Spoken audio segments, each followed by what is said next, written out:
December 1941. I've always felt responsible for World War II. The first thing I remember liking that liked me back was food. I had a bad puberty. It lasted 17 years. I'm a high school graduate. I went to art school. My entrance exam was on a book of matches. I decided to move out of the house when I was 24. My mother still refers to this as the time I ran away from home. Eventually, I ran to Minneapolis, where it's cold, and I figured I'd keep better. Now I'm back in Manhattan. New York, this is your last chance.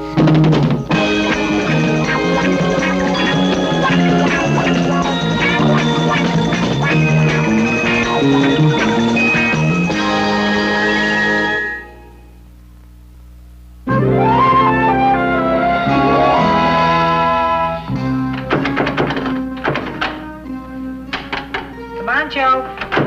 Come on, please. A minute. It's all yours. Oh, thank you. Well, thank you. Thank you. My hand was wet. If you hadn't barricaded yourself in the bathroom, I would have been able to get you a towel, and to my makeup, and to my job on time. Hey, I'm sorry. Joe, why do you lock the door? I mean, what do you think I'm going to do? Run in and squeeze your toothpaste in the middle? Boy, I'm late. Big Ed's going to be furious. Who's Big Ed? Oh, he's this guy I'm doing window displays for. He owns a shop for men, you know, resort wear for the hard to fit and the difficult to get through a doorway. It's named Portleys of Call. Should I shave or not? Huh? It's my Saturday morning problem, you know? Huh. I don't want to look grubby just in case the guys decide they want to go afterwards and grab some lunch. Yeah. So shave. Yeah, but if I shave now, and then you and I decide that we want to go out and have some dinner tonight or something, then I'll have to shave again. So don't shave. Yeah, you're probably right. I won't shave until tonight. Rhoda, have you been in my drawer? Only up to my wrist. Yeah. Makes it easier putting away laundry. Yeah, well, you mixed up my socks. So how about if you just leave my stuff on the bed, and I'll pick it up for myself and put it away, okay? Okay. Hey, what's with you, Joe? I mean, first you lock me out of the bathroom, then you don't want me in your drawer. Are there certain areas of the room you would like to rope off? Hey, you don't have to be huffy. Huffy? What is that? I am just used to having my own space, okay? Okay. Now, look, I'm sorry that any of this came up. No, really. In the future, I'm going to make every effort to try not to lock the bathroom door. And you can feel free to rummage in my sock drawer anytime your little heart desires. Listen, don't be sorry, Joe. It's good that you tell me the things that bother you. Just so one of those things isn't me. Yeah, you better get going. Yeah, right. Listen, I'll be home about 3. How about you? Yeah, I should be home by then. You got anything to do for the rest of the afternoon? No, you? No? On second thought, why don't you shave? Good idea.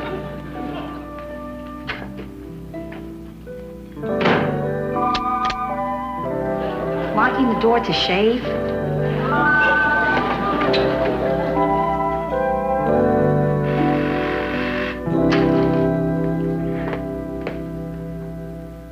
This is Carlton, your doorman.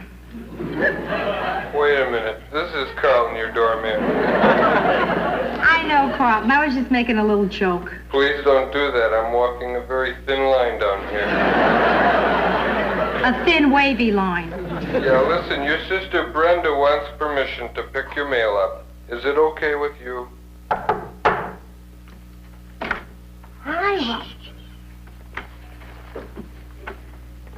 Hi, Carlton? Yes. Listen, I think I would rather pick up my own mail myself. Oh, okie dokie. I'll tell her. Brenda? Your sister says she wants to pick up her mail herself. Hockey dokie, Carlton. You're doing it to me again. That's right. Oh, Ro, what are you working on? Oh, it's a window display for Sansbury's drugstore. Yeah. Oh, boy. Post-Christmas, pre-Easter. It's murder thinking up displays between holidays. Santa Claus feeding Tums to a rabbit? No, that's the Easter bunny, you see. I figure with a little sign that says, Tums for the bunny. What do you think? kind of cute. It's the pits. Forget it. Hey, listen, Brenda, what are you doing home from the bank? If it's a holiday, let me know. I could use one. No, I called in sick. Oh, really? What's the matter? Nothing. I just thought I'd give myself one more day to change my luck. I had a really lousy weekend, and Monday's my lucky day. How do you figure? It's the day my lousy weekends are over. You got anything good there? Nah, just bills mostly. A couple things for Joe. Oh, I see Carlton's reading your magazines, too. Oh, yeah. The wine ad here smells like muscatel. Oh, terrific. A letter from Mary. Oh, that's really cute stationery. Yeah, isn't it? Well, this is symbolic of the difference between us. Now, you see, Mary's stationery is yellow with the perky little Mary and a flower. Mine, on the other hand, is gray with the perky little New York wrecking and a bulldozer. So how is Mary? Oh, I'm sorry, Bren. You want to hear this? Only the personal parts. Okay. Dearest Rhoda, how are you and Joe? How is Joe, by the way? Joe's terrific. Why? Well, this doctor bill's addressed to him. To Joe? I admire your self-control there, Rhoda. Brenda, I couldn't help myself. I couldn't. I saw Joe's name in that little cellophane window and something snapped. What's it say? Professional services rendered, $100. That's it. I know a way that we can find out what the bill's for. Yeah? Ask Joe. I can't do that, Brenda. He has this big thing about privacy, and I feel like I just violated it. Well, tell him it was an accident. Sure. I was going through the mail, and this doctor bill fell off the table and broke open on the floor. I should never have opened it. Oh, well, Rhoda, you were concerned. Besides, you couldn't help it. Snooping is an inherited trait. It's in our genes. You know, Ro, if you do that real good, he'll never know. He'll know. How's he gonna know? I'll tell him. Oh, then he'll know.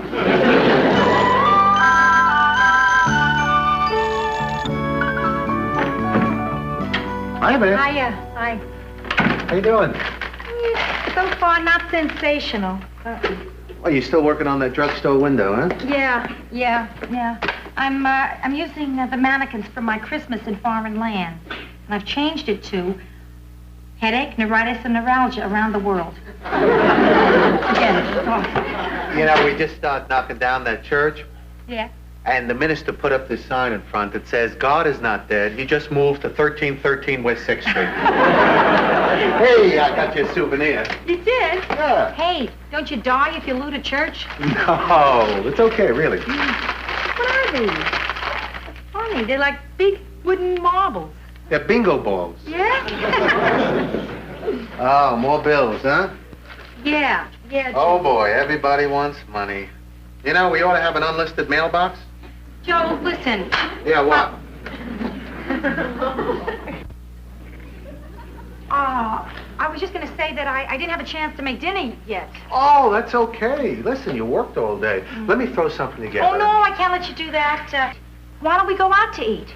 Hey, you got a deal. Let me change, okay? Okay.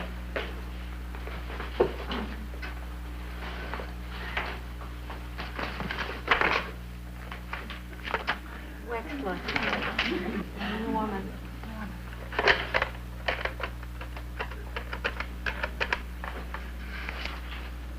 Yes, hello. Is this Dr. Wexler's office? Oh, his exchange. Maybe you can help me. Oh, no, this is no emergency. Don't put me through to the doctor. No, the only emergency is that I find out what kind of a doctor he is. Well, no, I don't have a problem, you see. But if I did have a problem, where in my body would it probably be? All right, okay. Look, I'll level with you. This is Dr. Wexler's mother. Yes, and I feel as his mother, I have every right to know what kind of a doctor he is. He never said no. Norman was always a very quiet and shy boy, and I never cried. Never. A psychiatrist. Oh. Wait, maybe he does something else on the side, huh? No, not likely. Yes, I see. Okay, well, thank you.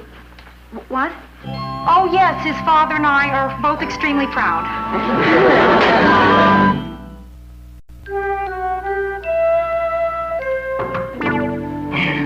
Come on in, Ro. Hi. Brenda. God sure works in mysterious ways. You know, I knew I shouldn't have pretended I was sick, because now I really am. Oh, listen, can I get you something? No, it's just a sore throat. You know, Ma told me to wrap a wool sock around my neck and hold honey in my throat. Listen, the weird thing is, that works. I know, but I didn't have any. What about pantyhose and grape jelly?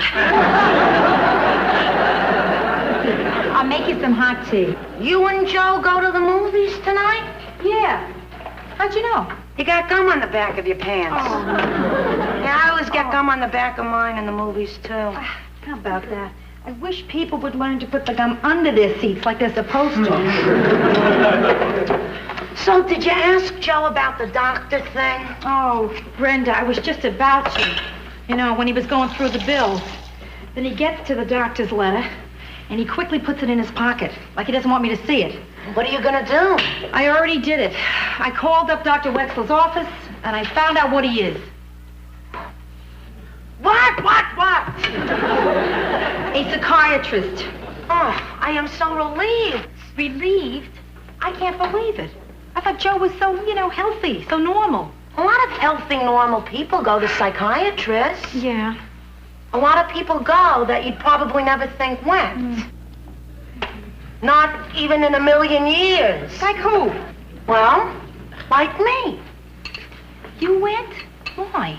Ma sent me. She did? Yeah. But she doesn't know that she sent me. Oh. Well, are you still going? No, but one thing that the shrink said really helped me. He said, and I quote, "People are the only animals that make themselves sick trying to be something they're not. Turkeys do not strive to be eagles, nor do eagles strive to be turkeys." You needed him to tell you that? Well, I'm not striving to be an eagle anymore. Now I have this irrational fear of Thanksgiving.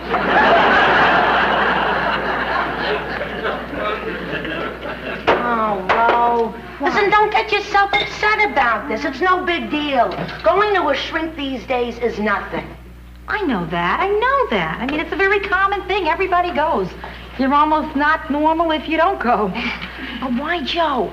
He's had a lot of pressure lately, Ro. You know, the business and everything. Yeah. No, it's not that. He talks to me about all his business pressures. I make him talk to me, even if he doesn't want to. It's me. I'm making him crazy, aren't I? No, you're not. It is. You're me. not, I'm doing Ro. it. No, I you am. wait and see. When Joe is ready, I'm sure he'll tell you all about it. Yeah. I thought he was going to tell me something tonight. Right after dinner, we went to that new Ingmar Bergman picture, Scenes from a Marriage. Okay. There's this part where the wife brings divorce papers to the husband for him to sign, right? Yeah, perfect, huh? Okay. So in the middle of this part, Joe starts making these sounds. Like, Wow, right there in the theater? Right there, yeah. Like that, loud. So, I remember him telling me that he gets emotional, and when he does, he coughs. I figured this is it. Yeah? So I leaned over and I whispered to him. I said, "Joe, come on, let it out. Tell me. What is it? Trust me." Oh, that's very good. What did he say? I got a popcorn husk stuck in my throat.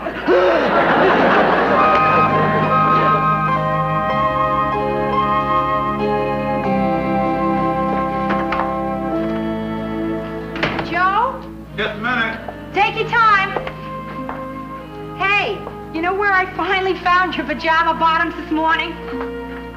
No, where? Justin, I'm so sorry. Thought I was talking to Joe. Yeah, I figured that. Where is he? I'm supposed to have lunch with him. Oh, he just called. He said he got hung up on a job, and he told me to entertain you until he got here. Okay. But unfortunately, my banjo is being tuned today. Just too much. Hey, listen, can we talk? Sure can.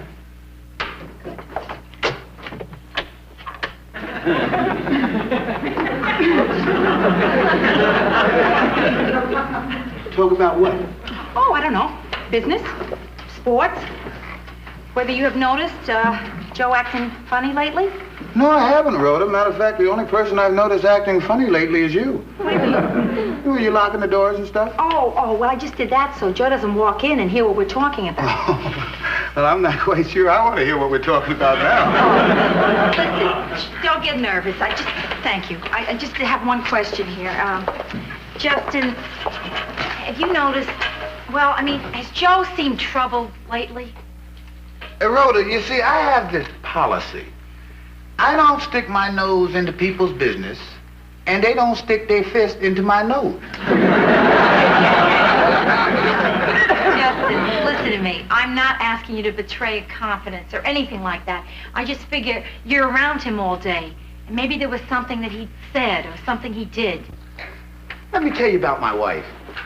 You see, lately, Denise has been putting on weight. Now, I mean, putting it on, huh? And I think maybe she's pregnant. But she hasn't said anything, so I don't ask.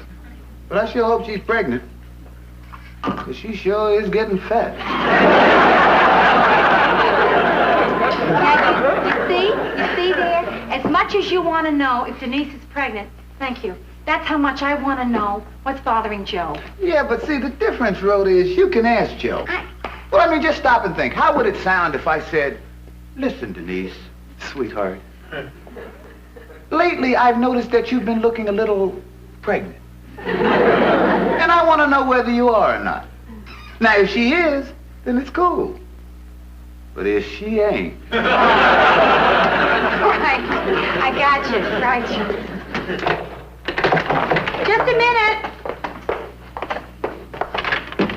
Oh, there. Oh, how come the door was locked? I was practicing privacy. I thought maybe my mother would come barging in. Hey, I'm sorry that I'm late, but I got hung up on the job, and I tell you, I'm running behind. I don't think we'll be able to make lunch today. Oh, Joe, that's okay. I don't care about lunch. You know, I really just want to talk to you about something. Well, can we do it tonight? Sure. I gotta wash up, and I will Right. see you tonight. Okay, kids? Joe. Right up. Fine. Justin, Huh?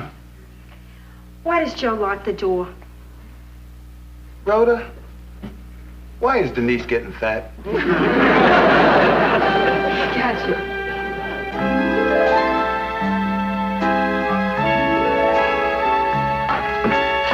Hi, hon. Hi, Joe. Hey, you know, after I saw you today, Yeah? well, we got that small hotel job I was bidding on. Oh. Came in just in time. Oh, yeah. Terrific. That's really great. Huh? So you're feeling pretty okay, huh? Oh, I'm feeling great. Yeah? No pressures? No, Well, marvelous. then let's have a glass of wine, huh? Oh, great. So, tell me, what'd you do today? Oh, let's see. After I left your office, I stopped by the library. Then I walked all the way home. And, I finally came up with an idea, a good idea for the display at Sainsbury's drugstore. Now ask me what I did yesterday. Okay, what'd you do yesterday? I opened a doctor bill addressed to you. I know. What? Well, you put the bill inside out when you stuck it in the envelope.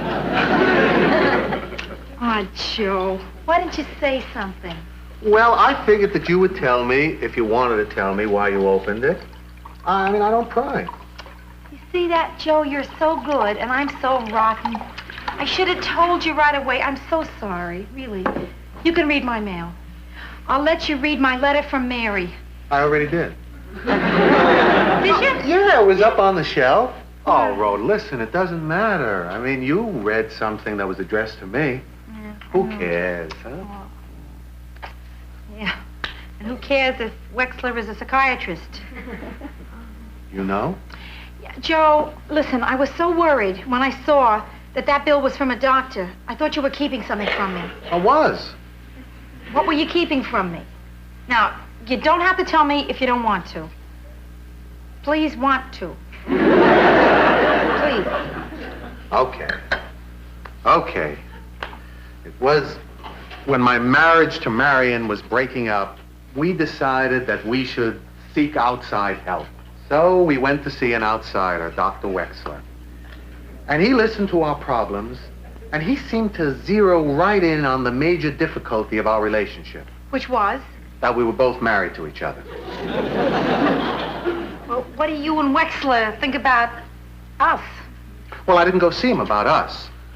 Well, I mean, not just about us.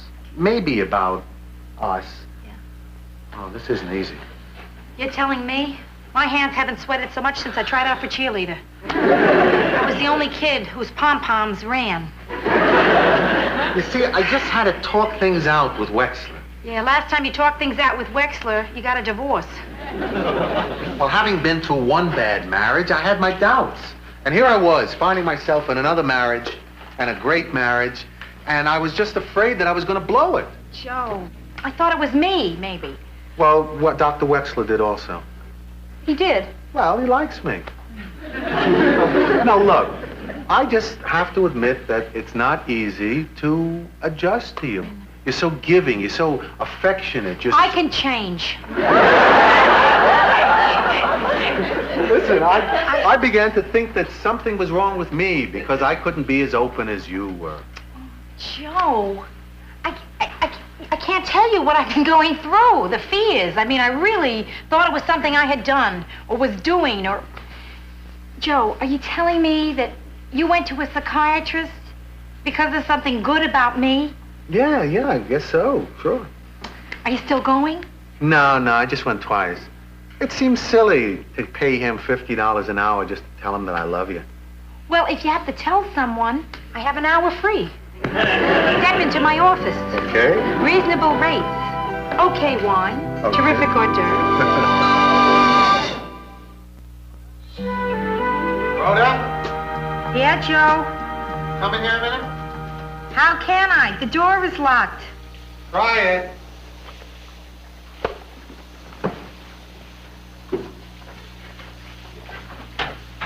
A son of a gun. I just wanted you to see I'm making progress.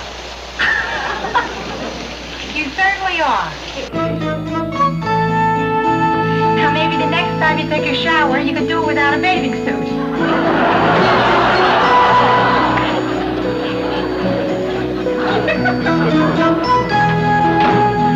Very good.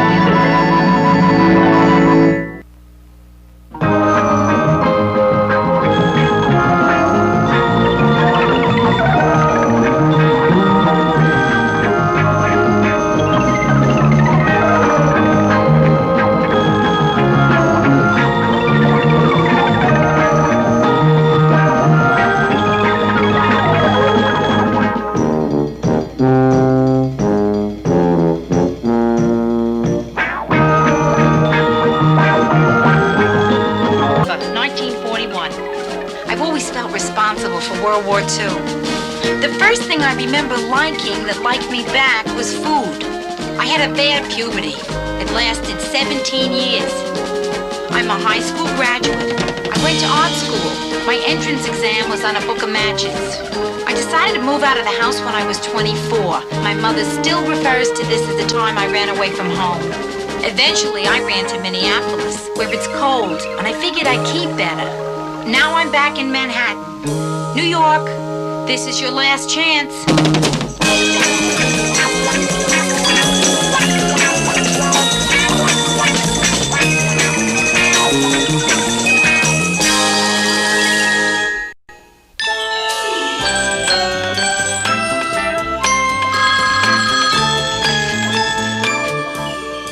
Hello? Oh, hiya, Ma. Yeah, Joe's still out of town. So what's up? No kidding. Really? You called a family meeting? Must be something important. I remember only 3 other family meetings you've called. One was when I moved to Minneapolis, when I got married, and when Martin and Louis split up. Sure, I'll tell Brenda, yeah. But Ma, wait a minute. Don't hang up. No, you can't leave me here not knowing what the meeting's about. I'm not going to wait till tomorrow night. Ma, no, you don't. You have no place to run. Because where would you be running at 8 o'clock in the evening? Ma, there's no such thing as an emergency mahjong game. Ma, don't say goodbye. Listen, I want to know...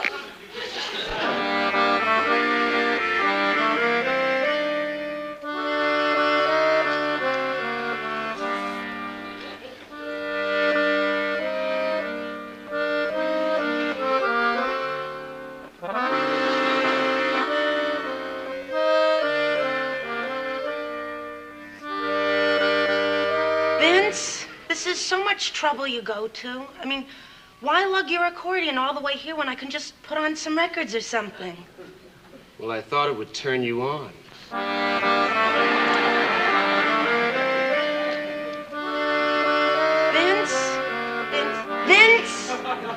Vince, I was hoping tonight we wouldn't get into that area of conflict we've been getting into lately. Well, I don't know. Maybe you're not feeling what I'm feeling.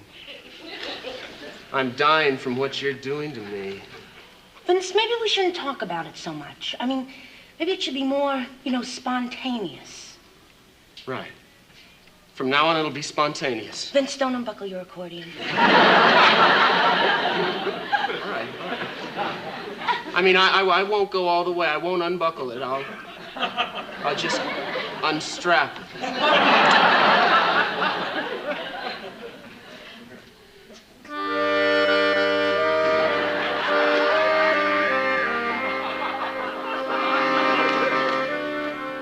Vince, maybe tomorrow night. For sure? If it's spontaneous. It will be. Brenda? Yeah? Are you busy? No, we were just about to call it a wrap. Oh, I'm sorry. I'll come back later, Brenda. No, it's okay, Ro. Come on in.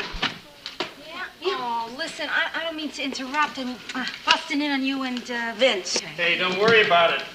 If anything was really going on, we wouldn't have heard the knock. I see. I've got a great little sister here. Yeah. You're pretty foxy yourself. Thanks. Shows how long I've been around, from doggy to foxy.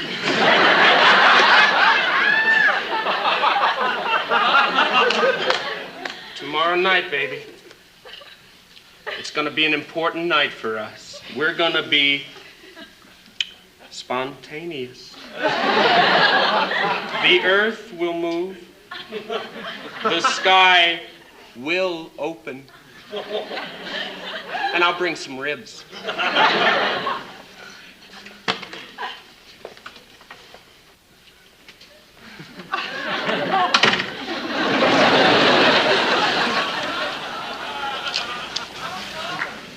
Gee, Bren, I'm sorry. I really am. I mean, I would never have come down, but your phone's been busy for over an hour. No, Ro, it's okay, really. Your timing was great. Really? Yeah.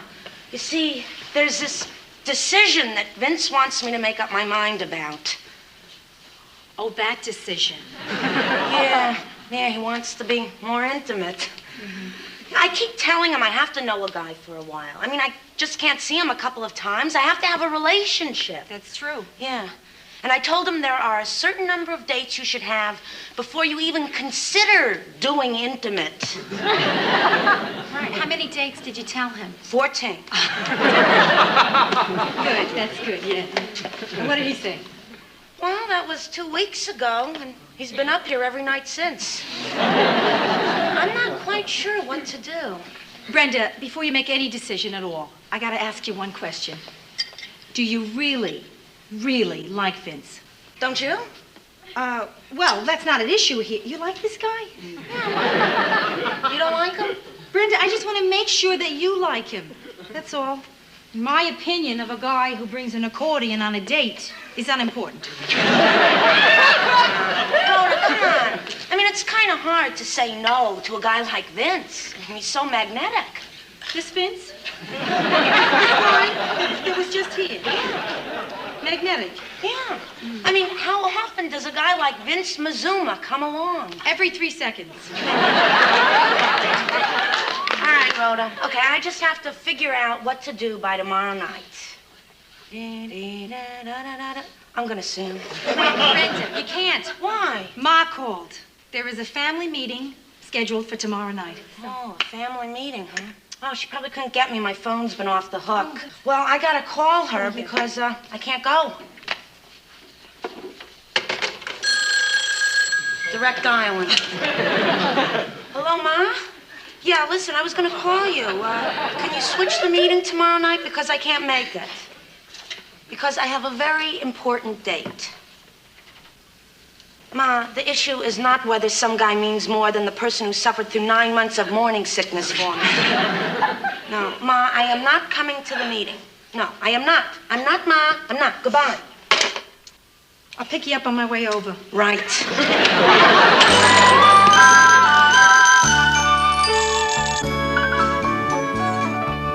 Okay. The family meeting is now called to order. Now, Ma, what is it? Well, let's just say hello first. And let's try to be calm because in a few minutes there may be a lot of hysteria and this may be our last chance to be calm.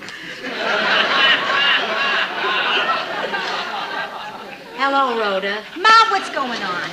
Well, Rhoda, I see you have blown your last chance at being calm by becoming hysterical too early. Where's Pop? Is this something about Pop? It's Pop. Is It is. No, That's no, what's the matter. no, Is it's that not. why- It's It's not not your him. father. He isn't here because I didn't want him to know anything about this. Now, the two of you will sit down. I will try and figure out a way to explain this to the both of you. Oh, my God. What's wrong? I've decided I don't want you two to know about it either. Ma, you made me rearrange my whole life to hear about this thing. Now you're not even going to tell us what it is? Well, this is ridiculous. I'm not going to go through this. So long, Ma. Whatever it is, it can't be so important to go through this kind of aggravation. Yes, it can.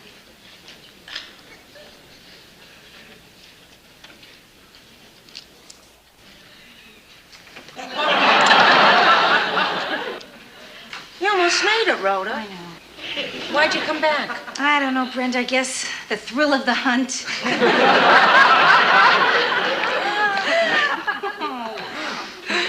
It's my health. What? Mom, What are you what about your saying? health? Have you been to a doctor? No, I don't want to hear what they have to tell me because I'm afraid there's something really wrong. Oh, boy. Oh, I better call my date. He was going to pick me up here, but now I got a call to stop him. That's good. Go. Cancel. No, don't cancel a date. Don't ever cancel a date. Mom, Be quiet. Call him. I am. Hello, Vince? Oh, Mike, is Vince there? Well, is there any chance you can catch him because I have to call off tonight? Why can't I?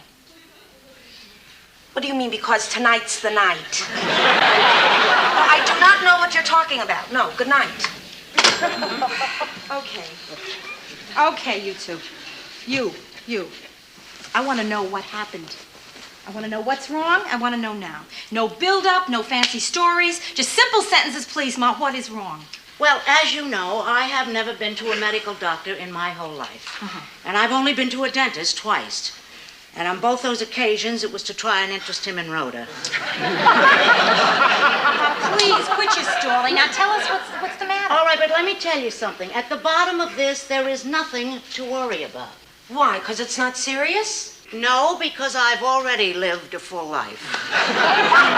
Please, I'm begging you. Right now, you're going to tell me and Brenda exactly what's wrong. Okay.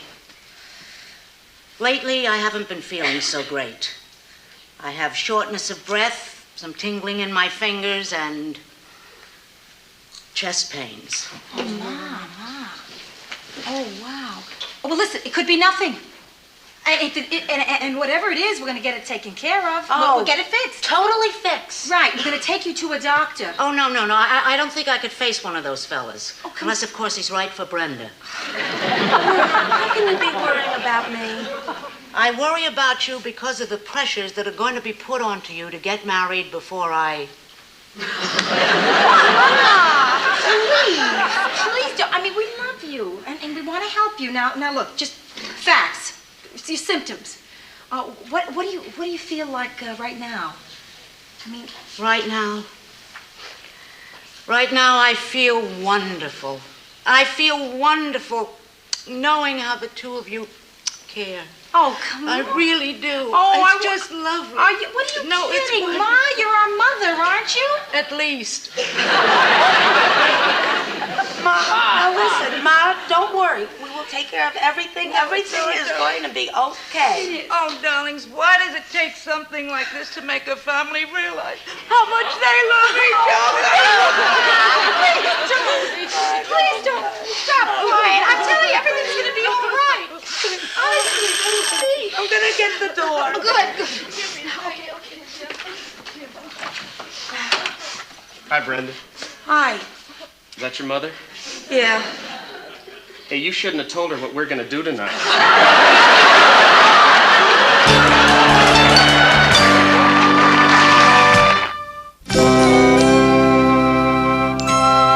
Right this way, Mrs. Morgenstern. The doctor will be with you in just a minute.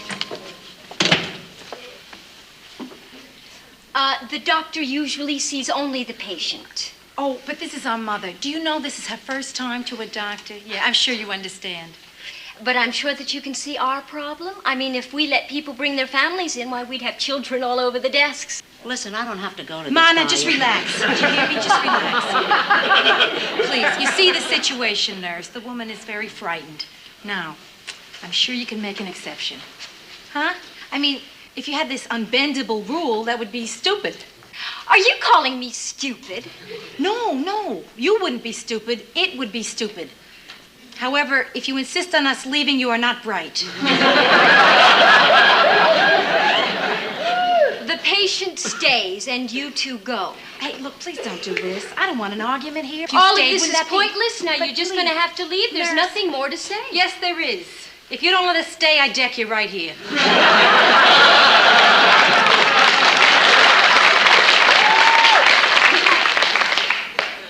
Well, I'll ask the doctor. Oh, listen, Rhoda, I'm sorry I let you handle that alone. I mean, on an ordinary day, I would have made yoga to her in 2 minutes. Sit, Ma, sit. Yes. Listen, how long do you think this whole thing is going to take? Well, it might take a while. That's the truth. I mean, they got to take all these tests. Listen, I've never taken a test in my life. I read a lot about these tests. These tests can be very embarrassing. If he comes at me with a little bottle, I'm leaving. Hello. Hello there, doctor. Which one of you threatened to punch my nurse? Well, to tell you the truth, Doctor, if anything had started, I think the three of us would have been in on it. Let's try and relax, shall we? Now, to begin with, I want to ask you a few questions. Mrs. Morgenstern, how tall are you? She's approximately 5 feet tall. We don't like approximations. You know exactly how tall you are? Without heels, 4'10" and 3/4. With heels, 4'11". Thank you. How old are you? Guess. Do you know how many patients I have waiting for me out there? I'll guess that when you guess my age.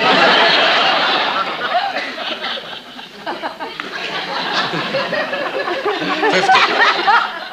7. You're 57 years old?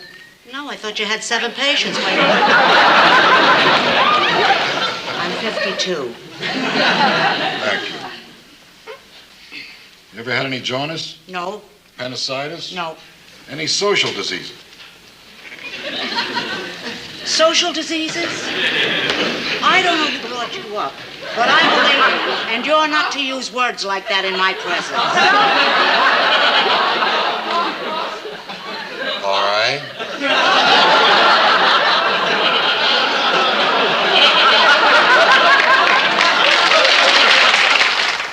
Do you have any allergies?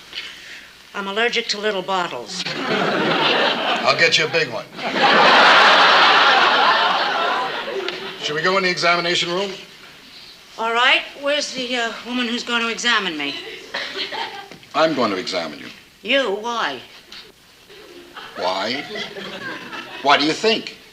Because I think maybe you get your kicks from seeing a woman my age naked.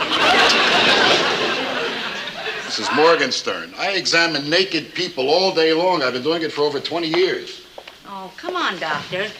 You mean to say if you, don't see an extraordinary body, you don't let that stethoscope linger a little?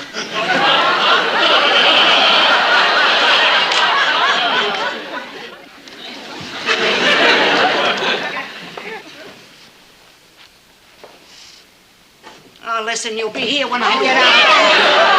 Wait, come on. Wait, darling. all right, darling. wait, where would we go?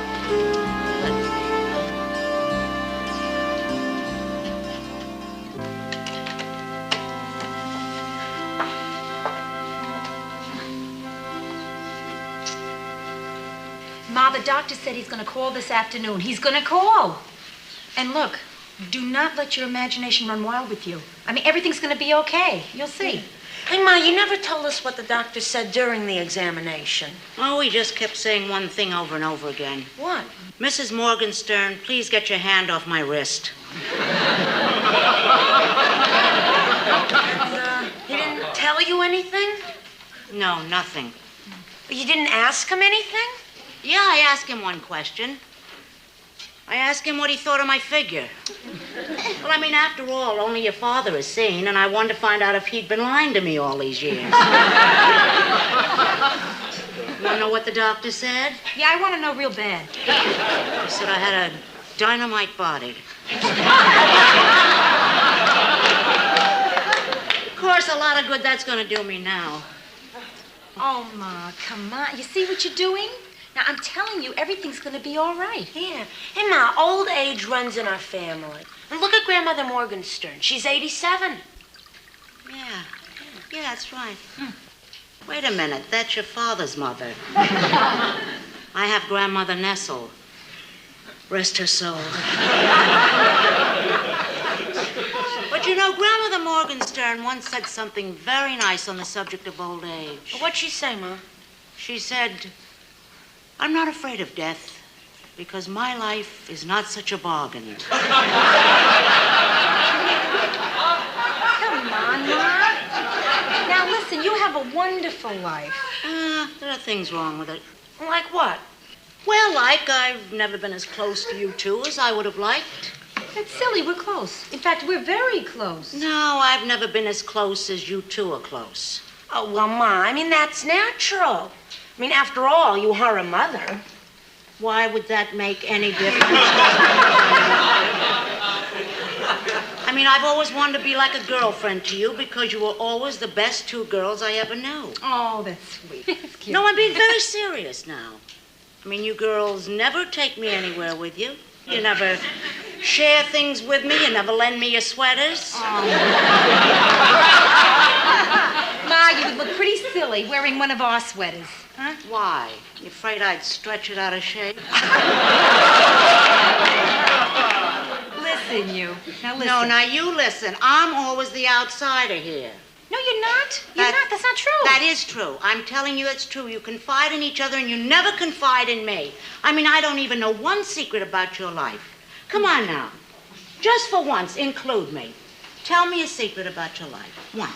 Okay, sure thing. I'd be glad to. I'm sorry, Ma. I don't have any secrets right now. Not even one? No.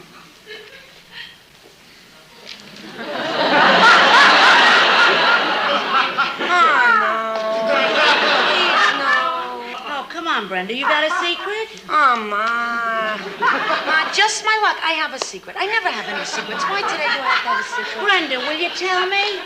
Ma, I can't tell you this kind of a secret. Vince, you know. Oh, yeah, but Brenda, wait a second. I mean, Ma's trying to be friends here, palsies and everything. And besides, it's not anything she wouldn't have guessed. And if it will make her feel better... Oh, no. Come on. Ma, it's about, my secret what I have is, it's, sex. Brenda, all of our secrets are about sex. Well, you see, there's this guy I've been seeing, and, not too long, and I'm very attracted to him. You know him, it's, Vince. Anyway, lately he's been pressuring me to be more intimate. Well, now I feel like a girlfriend. Of course, this is all a little new to me. What did Rhoda say when you told her the story? Oh, she said I shouldn't do it. Oh, good girl. But, I have to disagree. You see, the trouble with Rhoda is she doesn't think modern. Brenda, when you're in my position and you're waiting for the phone to ring with your future, you begin to understand how unimportant some of the old rules are. The important thing is to seize life with both hands. Hold on and take the wildest, craziest, longest ride you can. Don't do it the way I did it, Brenda. Enjoy your life. Enjoy, enjoy, enjoy. Boy, is this weird. I mean, you're a fabulous friend. Boy, Ma, if you had told me what you just told Brenda when I You would was have her done age- things differently, I suppose. No, but I would have felt so differently about the things I've done.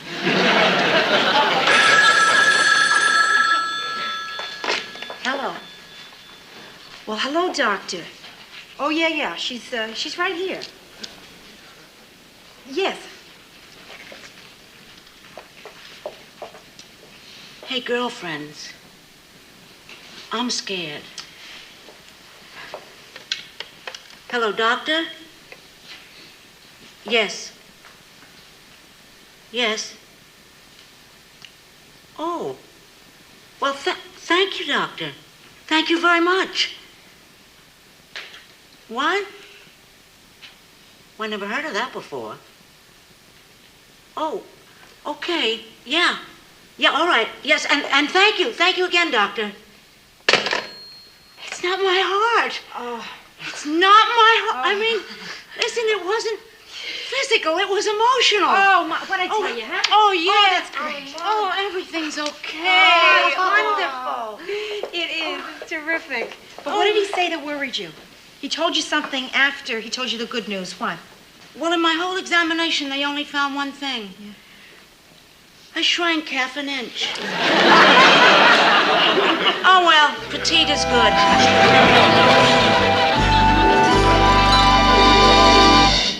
This is an awful day, you know, but in a funny way, it kind of brought us together. I mean, I'm glad because I think our relationship is better than it's ever been. And that makes me happy. Oh, it makes me happy too, Yeah. Ma. Oh, Ma, it's wonderful. I mean, nobody has ever had a relationship like that with their mother. Well, now that everything's okay, I'll go see Vince tonight. Brenda, before you go.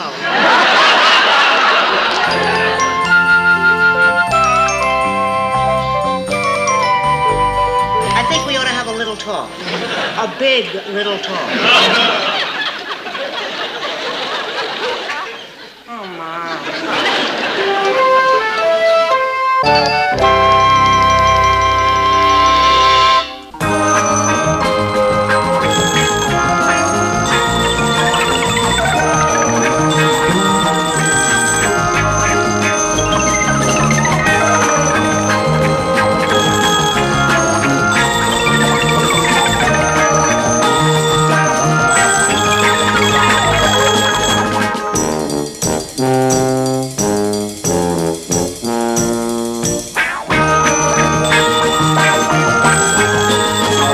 In December 1941. I've always felt responsible for World War II. The first thing I remember liking that liked me back was food.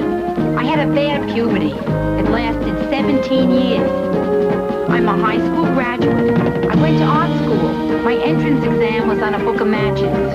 I decided to move out of the house when I was 24. My mother still refers to this as the time I ran away from home. Eventually, I ran to Minneapolis, where it's cold, and I figured I'd keep better. Now I'm back in Manhattan. New York, this is your last chance.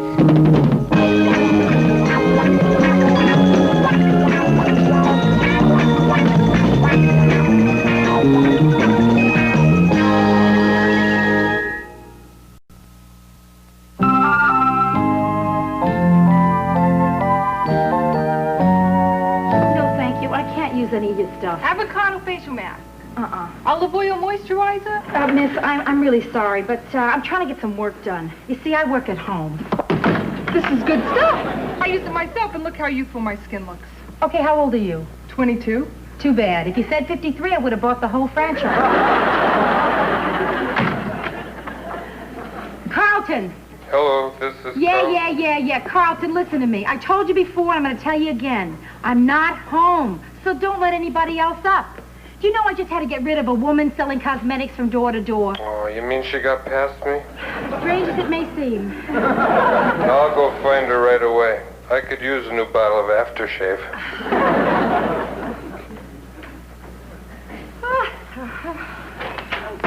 Hi, babe. Surprise. Hi, Joe. I was on a job in the neighborhood, so I figured why buy lunch when I'm so close to home? Listen, babe, I really would like to cook some lunch for you, make you something, but I can't. I'm too busy. I'm trying to come up with an idea for this new job I'm up for. Oh, that's okay. I don't need someone to fix me lunch. I'll just have some fruit and cheese and stuff. Good. What new job is that? It's Martindale's. Boy, if I get this, it'll be the biggest account I've ever gotten. I mean, up till now, the biggest was when Tie City added belts. Oh, that's fantastic. Yeah. Say, where's the cheese? I thought you said you could make your lunch yourself. Oh, yeah, I can make it. I just can't find it. Okay. You know, the whole idea of working at home is really awful. It is. Because I'm home, people feel free to just drop in whenever they like. Look, even you. Okay, you're allowed. All I want is lunch. I know. Boy, it's a beautiful day out there, huh? Yeah. You know what I'd like? I'd like to eat lunch in the park, wouldn't you? Yeah, sure. And what a perfect lunch for it. I mean, fruit, cheese, a little French bread, right? Some wine. Sit under a tree. Yeah, take a squirrel to lunch. You understand, don't you? I mean, you're a distraction. A great distraction. What a distraction. I figure if I'm alone for a while, I can get this work done. Okay? Sure. Oh, hiya, Bran. You on your way to Grandmother's house? I'm not going to carry this in the park. But I'm also not going to carry this past Colton. Bye. Bye. What are you doing here in the middle of the day? I just had the most horrible morning at the bank that I've ever had in my life. What happened? I forgot my lunch. So, Ro, what's new? I'm going to tell you what I've been dying to tell everyone who has interrupted me so far this morning. Get out of here. Get lost. Rhoda, you don't have to mince words. If you have something to tell me, just tell me. Brenda, it's not you. You got to know that. It's impossible to work in this apartment. Well, hey, why don't you use my place? I mean, no one ever comes by or calls. No. Oh, really, it's perfect. You know, I have an unlisted wife. Well, listen, you got to take me up on that. At least I'll give it a try. Sure. Oh, Rhoda, I'm so glad I found you. Myrna, I have a lot of work to do. I have no time to talk. It's all so meaningless, Rhoda. So futile. So totally frustrating. Maybe this is just blind instinct here, but I got a hunch something's wrong. Okay, what is it? Well, in addition to my teaching duties, I volunteered to be advisor for the school play. Oh, the school play. Do you remember the play we did when we were seniors? Our Town. Right. You were Emily, and I was the town. Anyway, I wanted to do a play that had never been done in school. Mm-hmm. I chose War and Peace. You mean the War and Peace? I spent my entire summer vacation adapting the novel, making it into a play. I managed to cut it down to 150 speaking parts. And now they won't let me do it. Myrna, if the kids are anything like we were when we went to that school, there aren't 150 of them who can speak. It's so typical of the bureaucracy I face every day. All I want to do is teach, and I have to fill out 10 forms to get a blotter. Yeah. And now this. And look at all the work I put in, Rhoda. Designing sets, drawing the costumes. Listen, Myrna, I'd love to look at these with you. I really would, but I can't. I have no time. I have this big presentation I have to get ready for tomorrow. And I haven't even figured out a theme for it yet. I mean, I can't come up with an idea. It's the pits. I'll get out of your way. Thanks for listening, Rhoda. Hey. What? Nah. What? What? Maybe. I don't... War and Peace. This could be a theme for my windows. Yeah. The Russian look is going to be very big this spring. Sure, Myrna, I could do 3 windows of war and then 4 of peace. The war windows all reds and oranges, and then the peace windows in pale colors, pastels. This is so exciting, watching the birth of 7 windows. Myrna, this is so good. This is good. This is I'm so happy I got this. Now I gotta get a fabric. Do you realize what I just did? I just stole your idea. No, take it. It's okay, please. I'm honored you want to use them. Really? Yeah, can I just stay and watch you do it? Sure. I'll be quiet, I promise. I'm just going to sit over here and read 38 essays on the symbolism of the Mississippi River and Huckleberry Finn. Well, that sounds fun. It's the pits.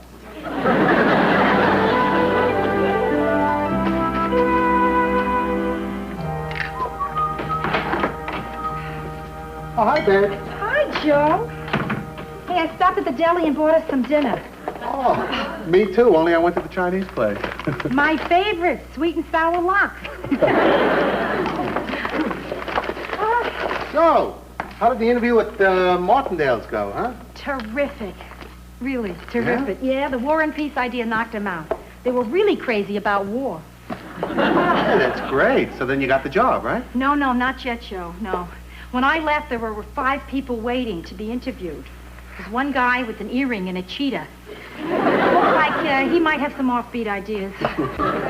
Oh, boy, if I should get this job, Joe, it would be huge.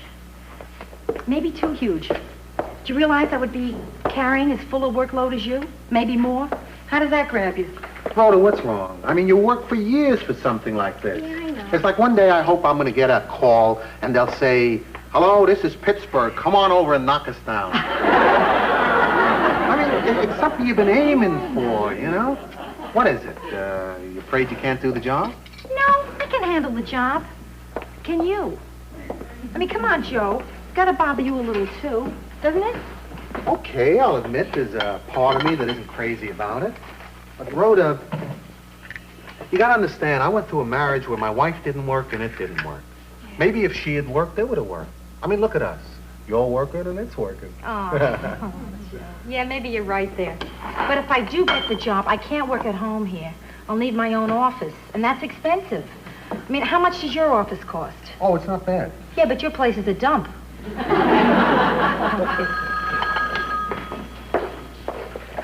Hello?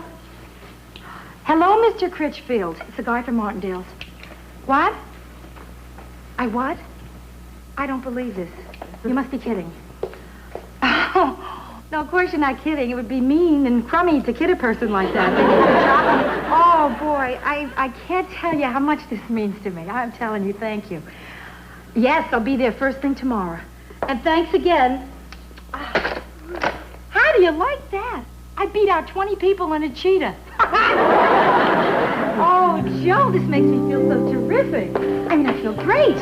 How does it make you feel? Oh, it makes me feel great. Yeah? Yeah, I'm so proud of you. Oh. What do you say we celebrate? You want to go out? Nah, let's stay here. This may be your last home-cooked meal for a while.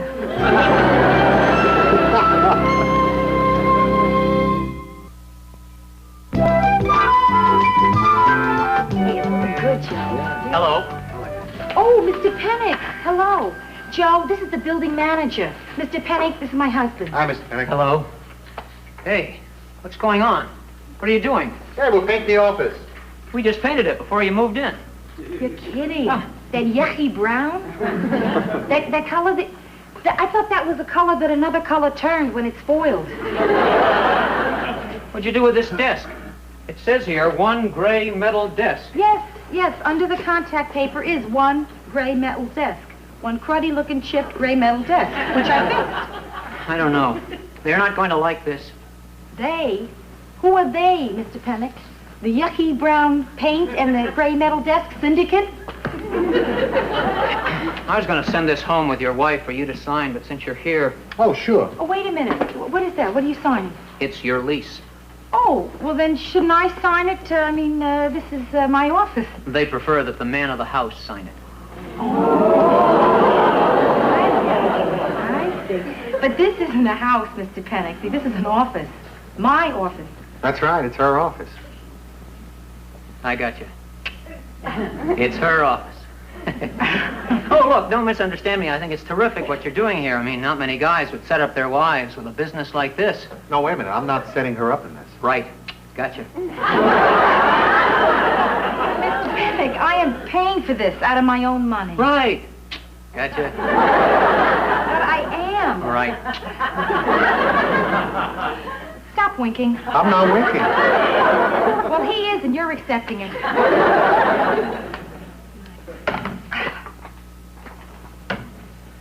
Aren't you going to read it? I have a photographic memory. I will read it later. Cute. What? This is the first lease I've ever gotten signed with pink ink. Windows by Rhoda. What do you do with windows anyway? Make them like stained glass ones? No, I wash them.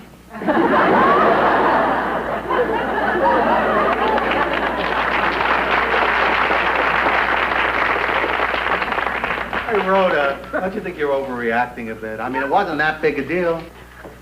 It wasn't that big a deal. It was that big a deal, Joe. You don't have to face this all the time. I do.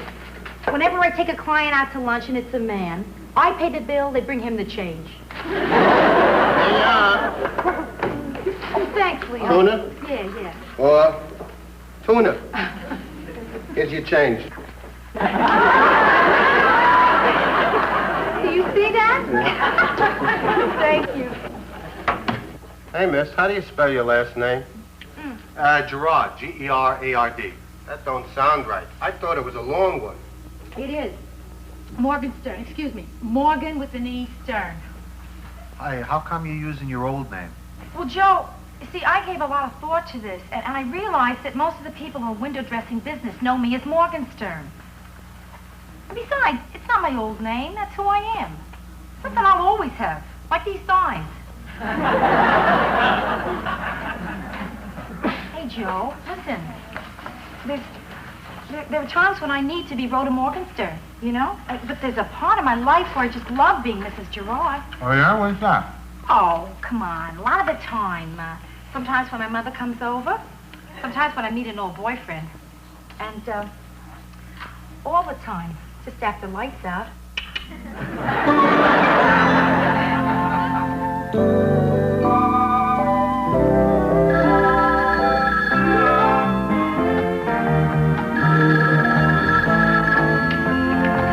Morgenstern.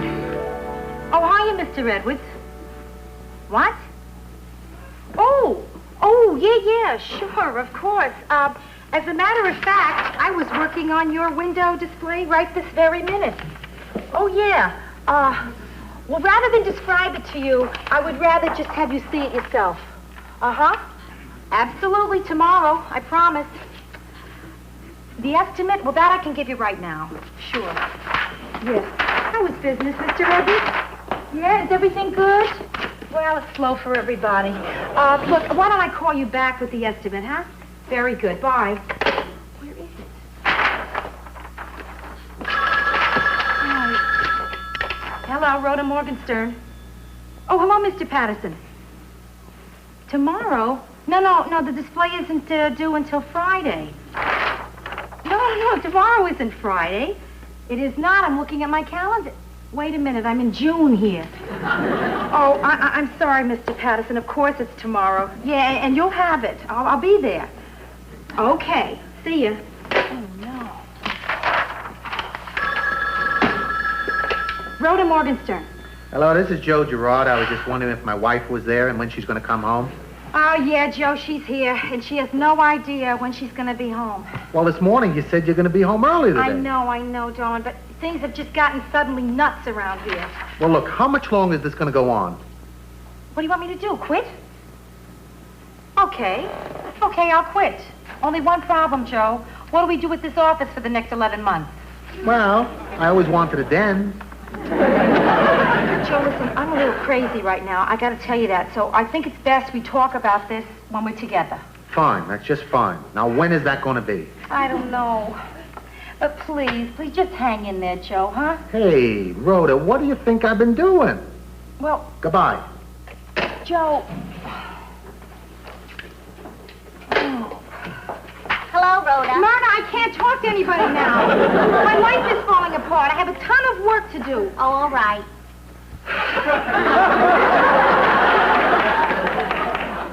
Okay, now. I'm not leaving, Rhoda. I came in to talk to you about something before you threw me out. I'm sorry I did that, Myrna. I'm just so hassled here. You have no idea. I can see that, and maybe I can help you there. Well, I appreciate your concern, you see, but... I'm a workhorse, too. I'm one of those people who could never say no to anyone. So I always got too much work to do and thought I could never finish anything, and it drove me crazy. Yeah, well... But then one day I said to myself, Myrna, so what if you're late turning in your progress reports? Is Mr. Lethcourt going to kill you?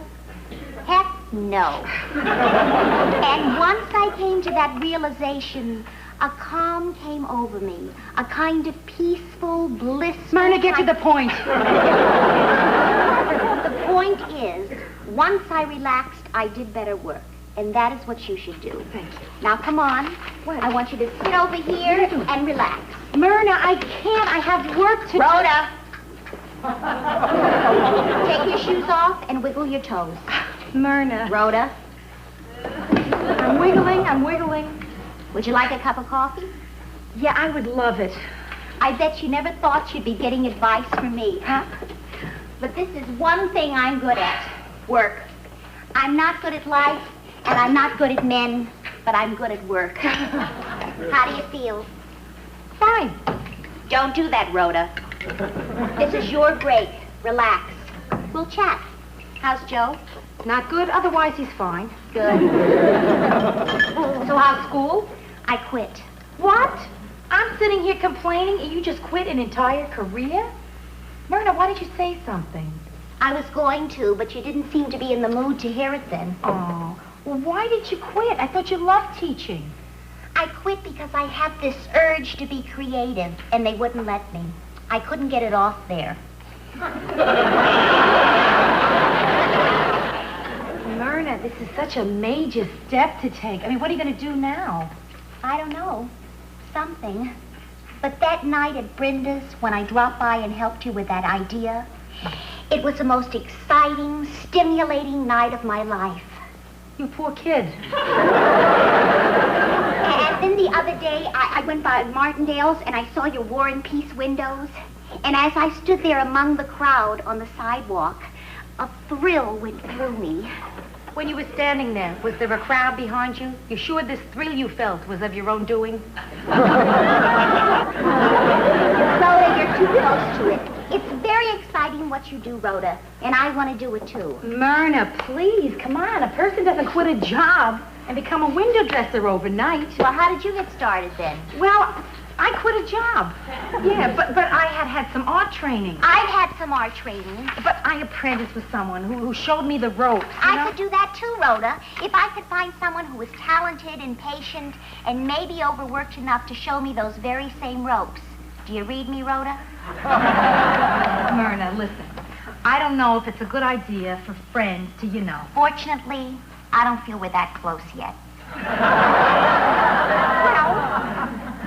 Nah. There's got to be something wrong with it. It's too logical. Makes too much sense. But I've always been somebody who resisted anything that sounded too easy, Like when they first brought out pantyhose, I thought they couldn't work. Oh, Myrna, listen, no, I don't think it's a good idea. I'll get that. Good afternoon. Windows by Rhoda. Yes, Mr. Edwards. Forgot to call him back. The estimate for the window tomorrow? Just one moment, please. What's this about a window for Big Ed's men's shop? Myrna, I got myself into such a bind, you won't believe it. I promised 2 stores displays for tomorrow, and I can't... Yes, Mr. Edwards, I'm sorry. This is Ms. Morgenstein, Ms. Morgenstern's associate. I'm afraid I've made a mistake in her schedule.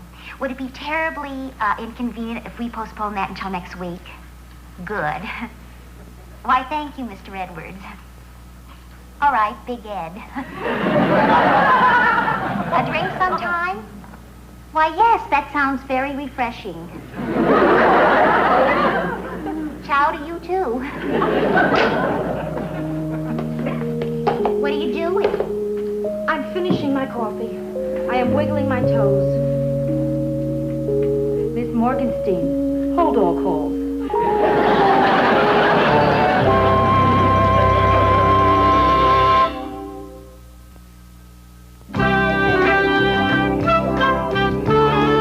The guy told me you want to add another name under the R. Morgenstein here. Yeah, that's right, Leo. M. Morgenstein, associate. Morgenstern and Morgenstein. You girls sisters?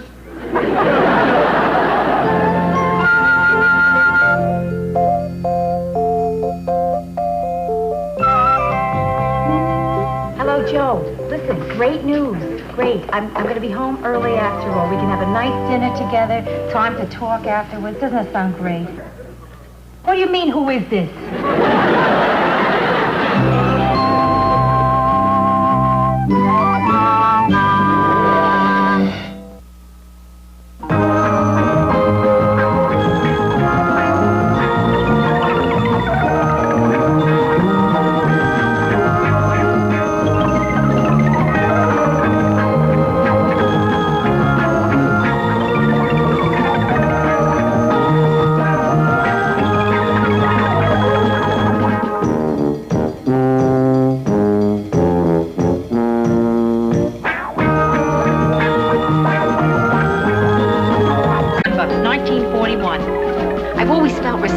For World War II.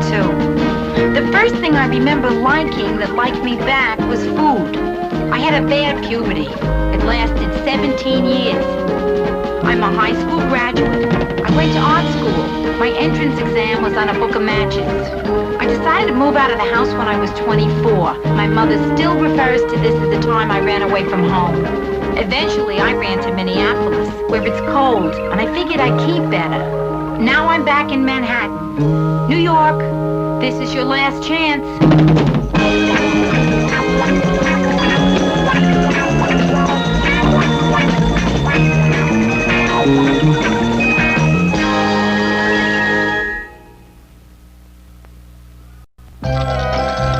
Come on, boardwalk.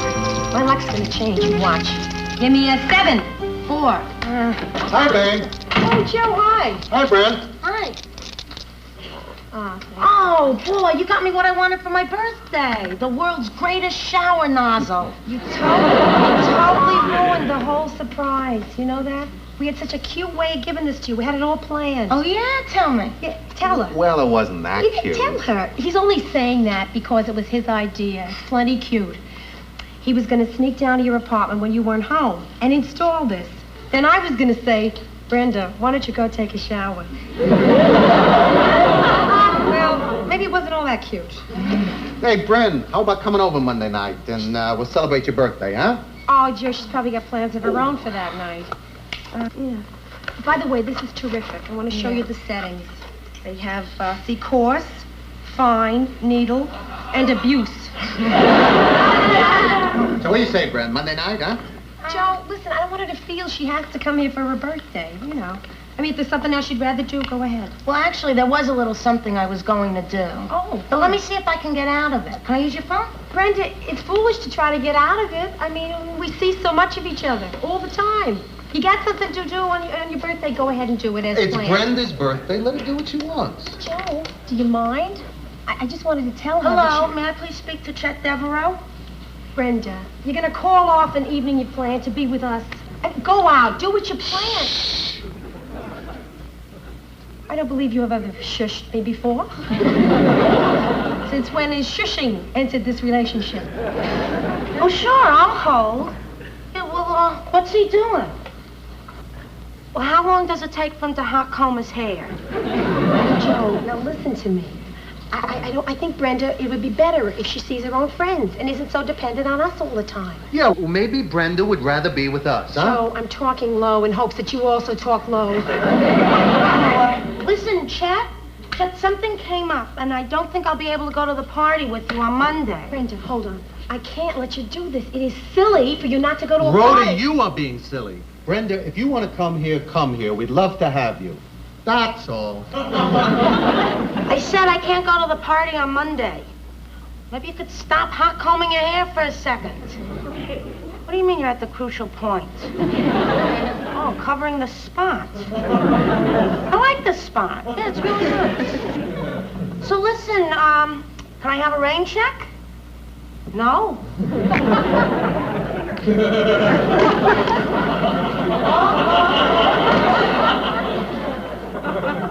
Why did you do that, Brent?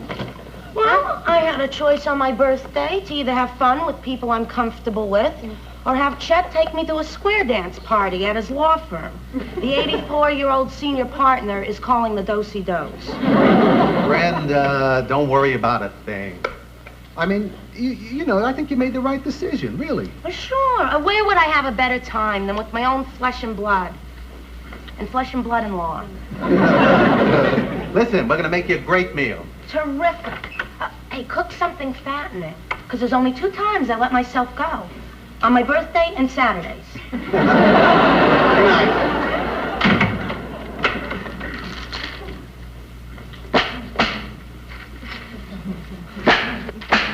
You know, something crazy just went through my head. Like maybe you're mad at me. I'm not mad.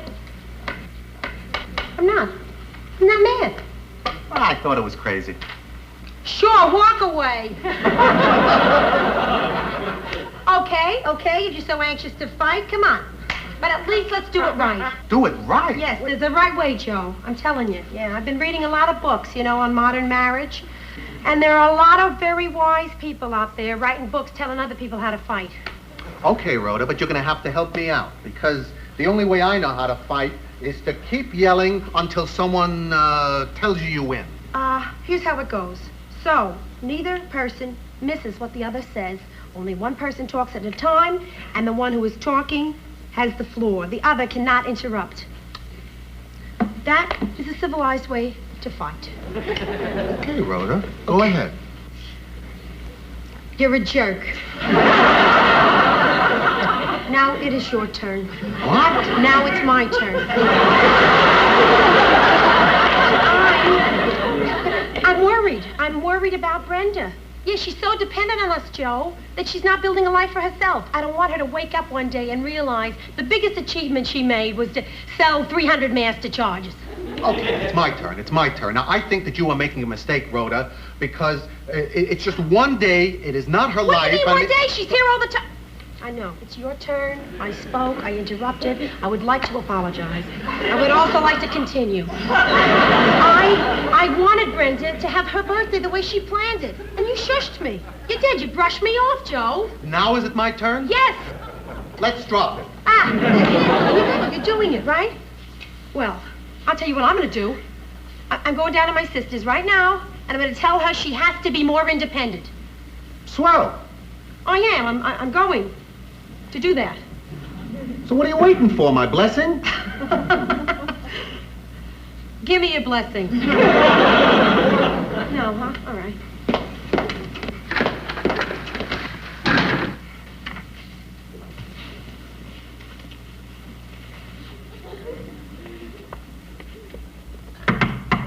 Well, come on in, Ro. Brenda, you gotta be more independent. Okay. Ro, I am really glad you're here. I have to figure out an outfit for Monday. They're putting in a new security camera at my bank, and I want to look great.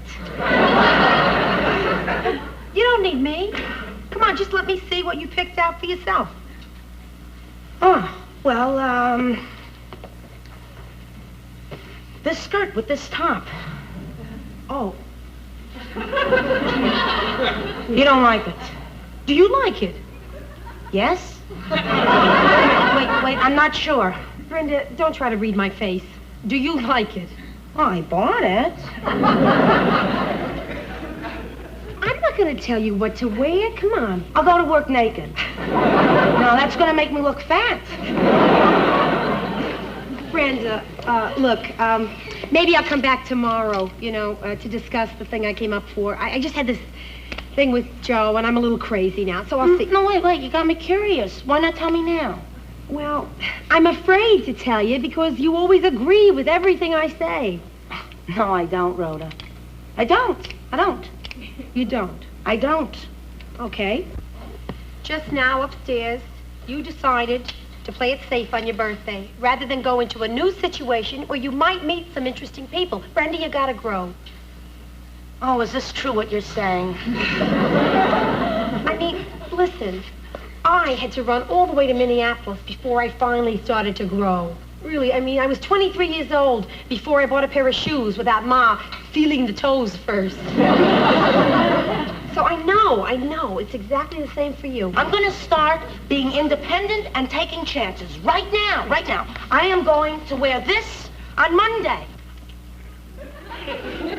Or not.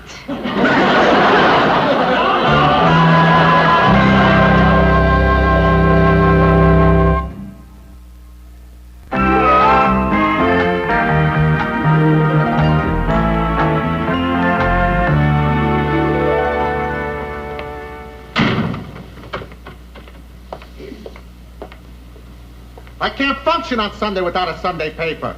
Even if I'm not reading it, it's not Sunday without a paper lying around. I feel wonderful, Joe. I mean, you have me at a disadvantage here.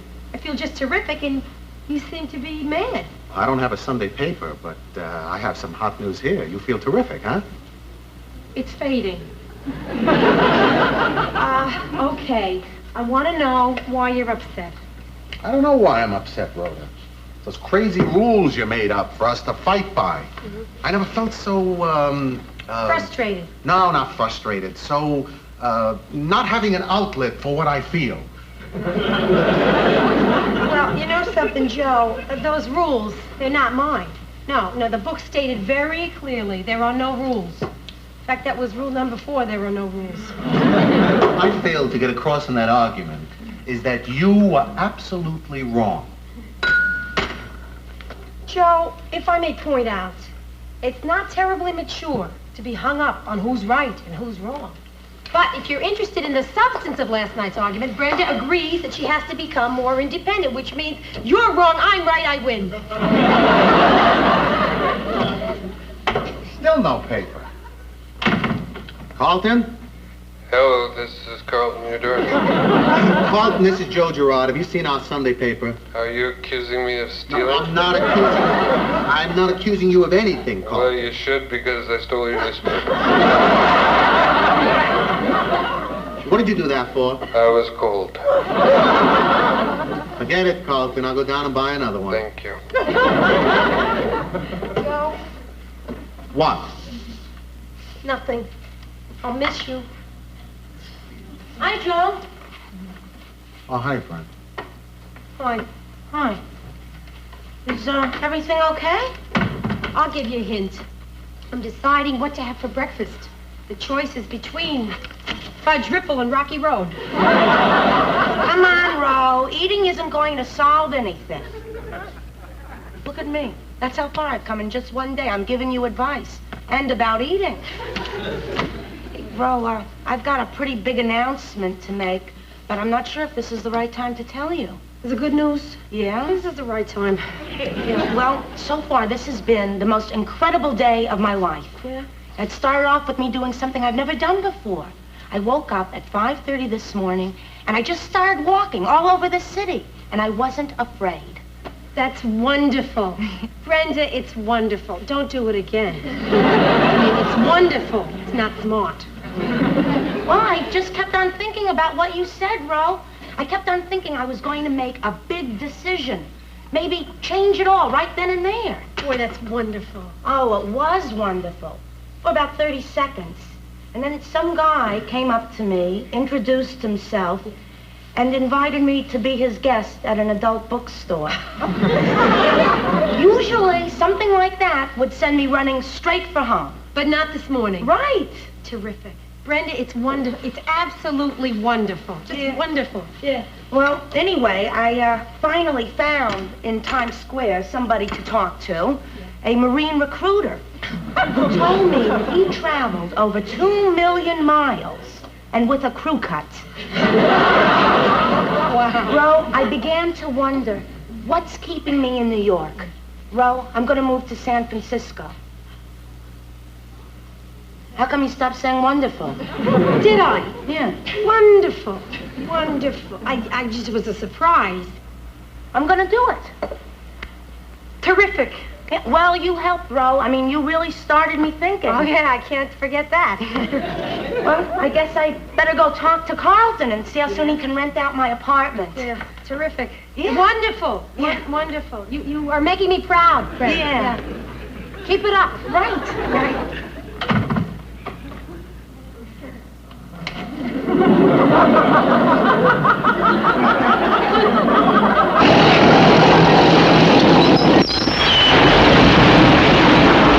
Yeah. Hey, don't bother you.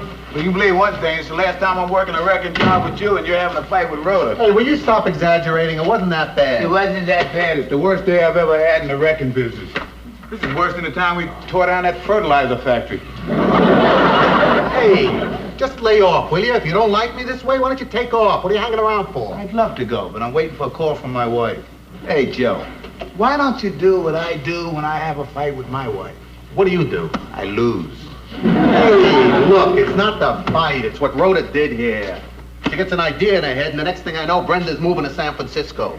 Brenda doesn't have a job there. She doesn't have a place to live there. I mean, the whole family is screwed up, and Rhoda's telling me that we fight good? Hey, well, you want the fight to be over? Yeah. Just be nice to her. Really, the only fight that can't be solved with a kiss and a smile is the one where a guy starts off by breaking a beer bottle across your head. Hi, Joe. Hello, Hey. Justin.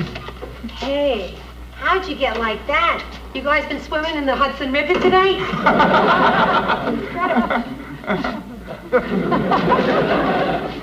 Hey, I'd love to leave you two alone. I really would. You know, especially what you've been going through, but I'm waiting for a call from my wife. What are you talking about? The thing between you and Rhoda. I still don't know what you're talking about. Oh. Well, I hope she calls soon. Well, I can tell you what's going on with me, in case anybody's interested. Yeah, I'm interested. Okay. Well, for starters, this is kind of difficult because I'm talking to two men who are covered with a building. One of them is very angry with me, but he's going to have to be mad at some other time because right now I need him. Okay, I'm not mad anymore. What do you need? What's the matter? What is it? Oh, Joe. I don't want Brenda to go to San Francisco. I mean, I'm sorry I ever interfered in her life in the first place. You were right. You were so right. I just got to get over this thing where I'm trying to make Brenda's life perfect for her. From now on, it's hands off, completely. Besides, look what it's doing to me. It's completely wiping us out. I mean, look what happened when we went to bed last night. She should be calling shortly. Listen, Rhoda, listen to me because I think I can clear this whole thing up because I'm not as emotionally involved as you are. Okay. Now, you want Brenda to stay. Yeah. Now, I got a hunch that she wants to stay, only you're not saying anything because you're on this hands-off kick. But I think that you don't hurt anyone by letting them know that you love them. Hello? Oh, hi, honey. Let me call you back.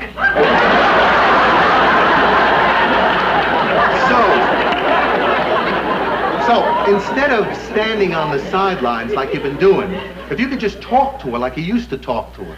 Because it seems to me that up until the last few days, that everything between you was going real good. Boy. Joe, it's incredible. After a hard day's work, you stand there and you come up with an answer like that. Oh, no, I've known that for days. Why didn't you tell me? Because it wasn't my turn. That's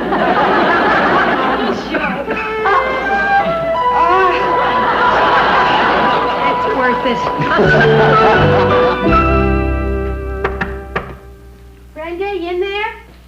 Come on in. Hello, this is your first non-cake. Rhoda, it looks like a wonderful cake. No, this is not a cake. Oh, this is a diet cake. No way. Come on, it can't be. It sure is. 10% sweet and low, 90% air. So when you blow it out, you better be very careful.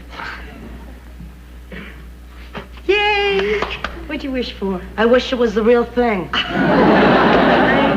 I've been working here sorting out all my stuff for moving to San Francisco, and for the first time in my life, I forgot to eat.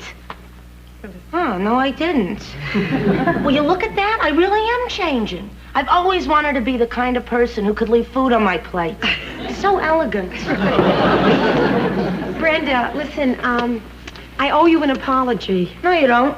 How do you know that? How do you even know what it is I want to apologize for? You don't do anything wrong. Will you stop that? Please, let me apologize to you. I am sorry. I've made the incredible presumption that because I've been around a couple more years than you, that I have some kind of idea how you should run your life. I'm not going to do that anymore. After this.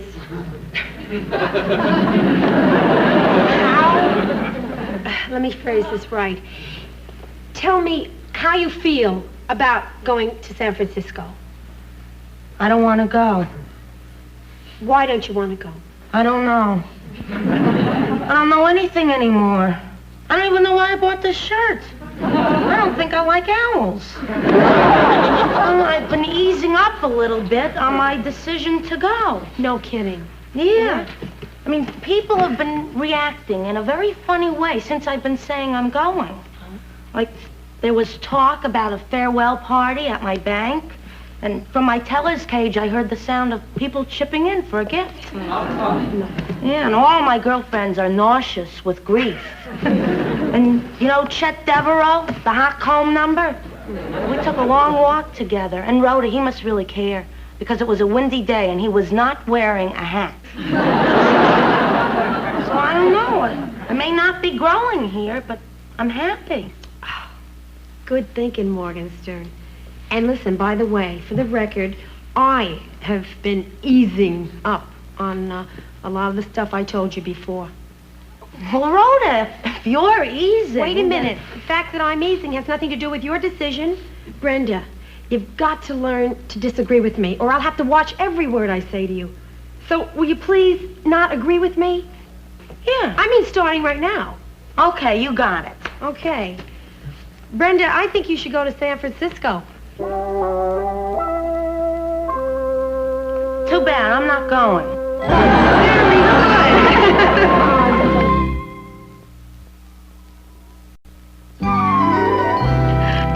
Hey, Brenda, we gotta tell Carlton you're not moving. Oh, yeah. Before he rents your apartment. Right. Hello, Carlton? Hello, this is Carlton, your doorman. Now, Carlton, listen, I got news for you. Brenda is staying. Wonderful. I hope she enjoys living with the engineer I just rented her place to. Carlton, no engineer is moving in here with my sister. Wait a minute, not so hasty. Carlton, how much did the engineer give you? I believe it would be lacking of integrity to discuss my bribes. Well, maybe we're prepared to buy the apartment back. How much do you want? You mean how much money do I want? How much money do you want, Carlton? This is the most wonderful day of my life. Let's see. Can I call my accountant? We don't have time. It won't take long. He's lying us to curb.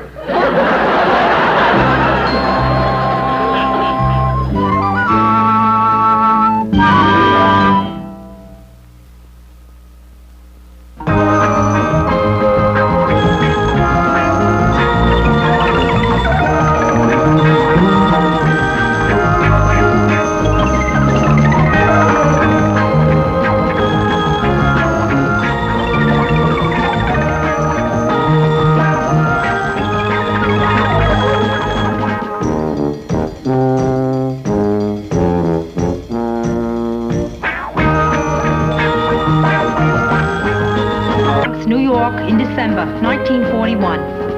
Eventually, I ran to Minneapolis, where it's cold, and I figured I'd keep better.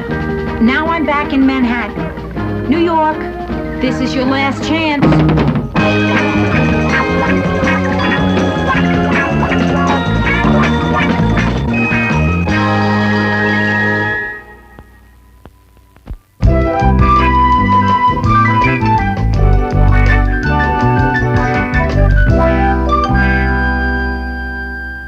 Roy, listen, I gotta do an Easter window for Martindale. I hope you still have some Easter stuff left. Oh, that's great. Okay, all right, here's my order, Roy. Oh, hold on, will you? There's someone at my door.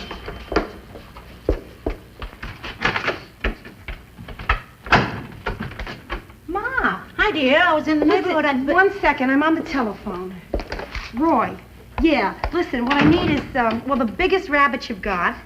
I need 9 dozen eggs, 8 ducks, and 14 chickens. Well, you having company tonight? Thanks, Martin. Rhoda, have you seen my blue jacket? Oh, Joe, it's still at the cleaners. I didn't have time yesterday to pick it up. Oh, well, I'll pick it up on my way to work then. Good. Oh, hi, Ida. Listen, excuse me, Joe. Yeah. If you're going to the cleaners, you could take all this stuff. Oh, sure. Drop it off? Uh-huh. So, Joe, could I make you a little breakfast? No, thanks, Ida. I'll grab a cup of coffee and a donut like I usually do. Oh.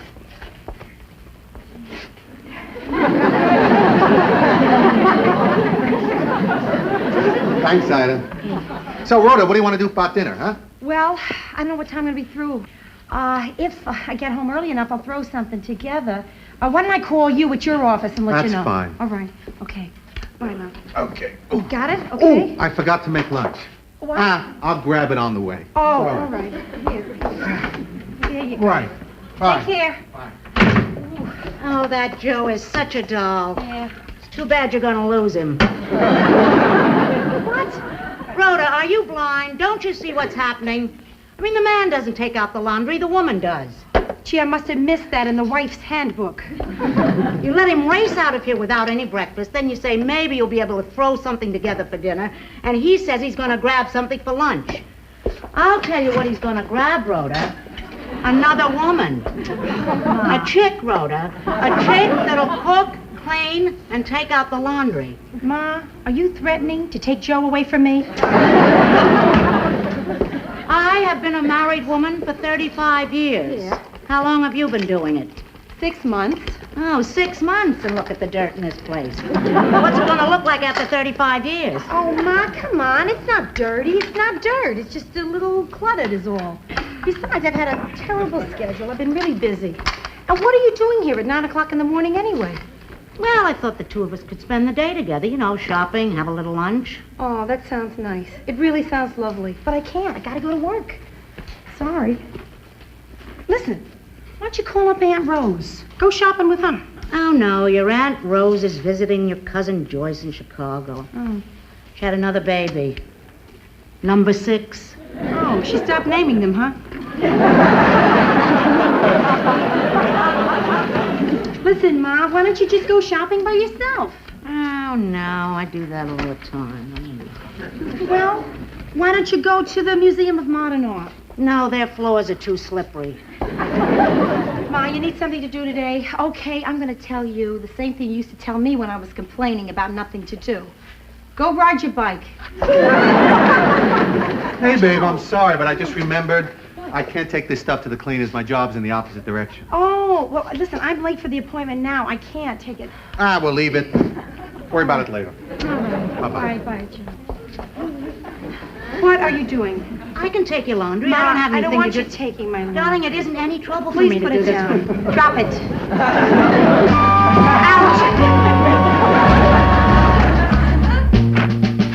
There. Look at all this stuff. It's all for Martindale. I have an appointment with that owner of the new shop on 3rd Avenue. You know, the one that makes those leather clothes? Oh, Dr. Jacket and Mr. Hyde? Yeah, that's Myrna, why don't you go for me? Yeah, please, take that appointment. Oh, I'm not ready to meet anybody. Anyway, you know them, I don't. Myrna, I don't know them. I just talked to Hyde a few times on the phone. No, Myrna, you know, you came in here wanting to learn the window dressing trade, and so far you have never been out of this office, not once. Now, I'm not minimizing what you've done here. It's terrific, really. You've organized the whole place, brought me back my sanity, but that's only half the job. The other half is getting out there, meeting the people, drumming up business, getting on the streets, hustling. I couldn't hustle. Myrna, you got to. I mean, you got to get out there and show them your stuff. I have to. Yeah, but your stuff is better than mine. Oh, stop it, Myrna. That's not true. Listen, I would consider it a personal favor if you would do this. I mean, I get home at a decent hour, maybe have dinner with my husband, clean up my apartment, maybe... All right, I'll go. Great, thank you. What do I say to him, to Mr. Hyde? Well, he'll tell you what he wants us to do and how much he wants to pay. And then if it feels good to you, we'll do it. Do you think I should wear something more businesslike? Oh, boy. Boy, whatever they're cooking across the hall sure smells good. Then how come it just got stronger when we opened our door? Hey, what's going on? The laundry's gone. I know. And the papers and the clothes for the cleaners. Joe, I got a flash for you. What? You know what we smell cooking across the hall? Yeah? It's cooking here. Rhoda, Joe, while I was at work, my apartment was hit. Now, Brenda, just calm down. What do you mean? Did they get away with anything? Just some dirt and trash. My place is immaculate. Like yours. Well, you gotta know what happened here. Ida the elf struck again. Ma? Of course it had to be Ma. Who else would have washed my light bulbs? Boy, I can't get over how great this place looks. That's really sweet of her, you know? Sweet nothing. Joe, you've never seen my mother when she gets on one of her cleaning binges. It's terrifying. Oh, come on. What's so bad about your mother wanting to help you out? Joe, if we let her do it this one time, she'll want to do it full time. Really. She'll be here cleaning, cooking. Do you want Ida Morgenstern holding a fork full of peas in front of your face saying, "Open the tunnel, here comes the choo-choo"? You know, Ma must have updated her material for me. I got, "Open the hanger, here comes the blimp." Oh, Brenda. I know she did this out of love, but I can't have it. I won't have my mother messing up my life by cleaning up my mess. Ma, why did you do this? You noticed that I tidied up. Tidied up? You polished my peephole. Ma, you cleaned up so well, I can't find anything. Well, that's all right, darling. If there's something you can't find, just call me. I know where you keep everything now. Everything.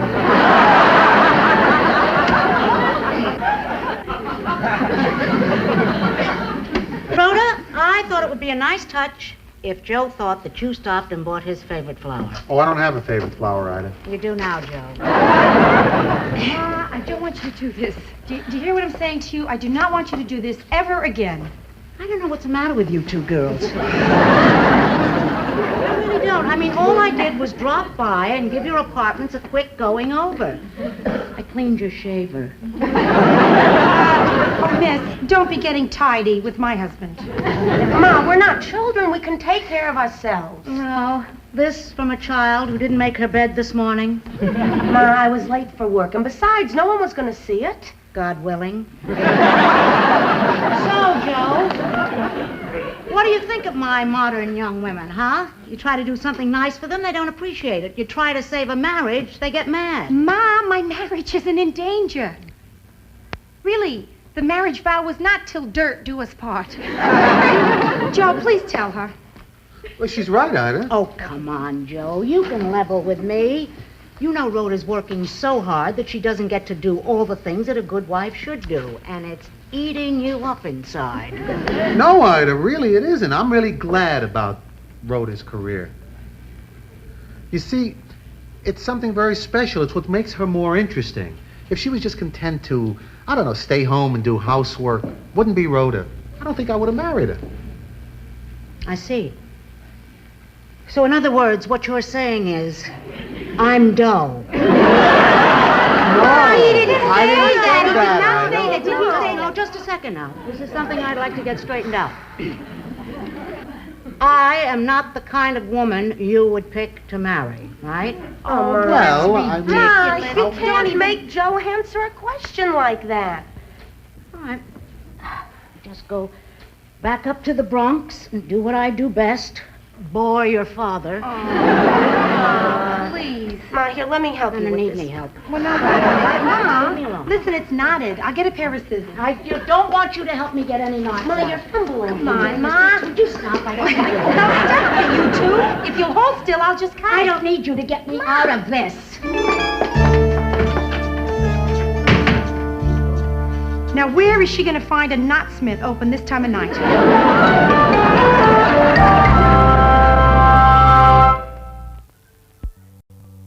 Good morning.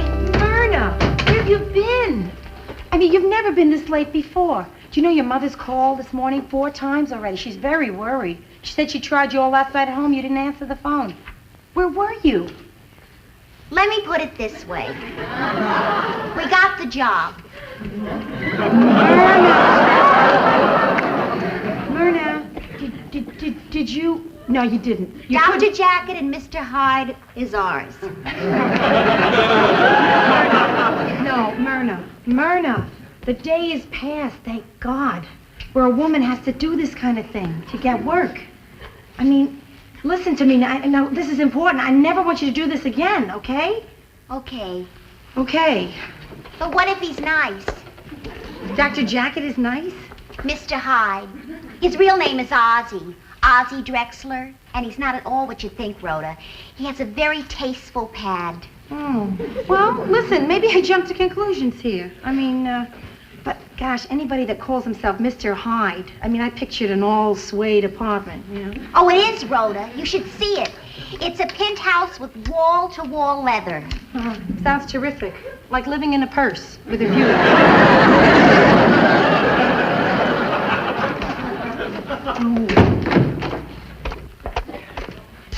Ma, I was just calling you this. I've been calling you all morning. I was really worried. What were you worried about, darling? About last night. What I said. I didn't mean to hurt your feelings. I'm really sorry. Don't be sorry. You opened my eyes. I came to thank you. Well, what are you talking about? Well, I mean, Rhoda, what is my life anyway? I get up in the morning, I cook your father's breakfast, we eat, he leaves, I dust, vacuum, make the beds, and it's 9 a.m. And I have the whole day staring me in the face till 4 p.m. when it's time to put the brisket in. It's not a full life, Rhoda. It's clean, but it's empty. Oh, what are you talking about here? I mean, you make Pa very happy. You do. In what way? Well, I don't know. Gee, Ma, I'm not with you every minute of the day, but well, I am, Rhoda, and believe me, I'm boring. I've just been born a little bit later so I could be a member of the sisterhood. I want to burn a bra. Well, I don't think they're doing that anymore. But if it makes you feel good, go ahead and do it. No, you can't burn a long line bra. The stays won't melt. Oh, hello. Ma, you remember Myrna Morgenstein? Oh, yes, of course. How are you, Myrna? Well, I haven't seen you since you and Rhoda graduated high school together.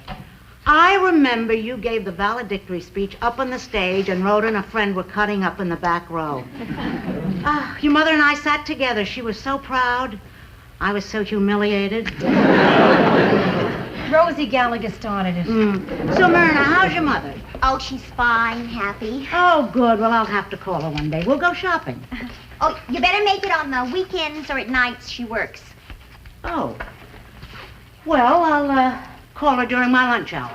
Lunch hour? Wait a minute. What are you talking about? I'm talking about life, Rhoda. My life. You've raised my consciousness. I'm going to do something with my life. I'm going to be useful. I'm going to go get a job. And a bra that'll burn.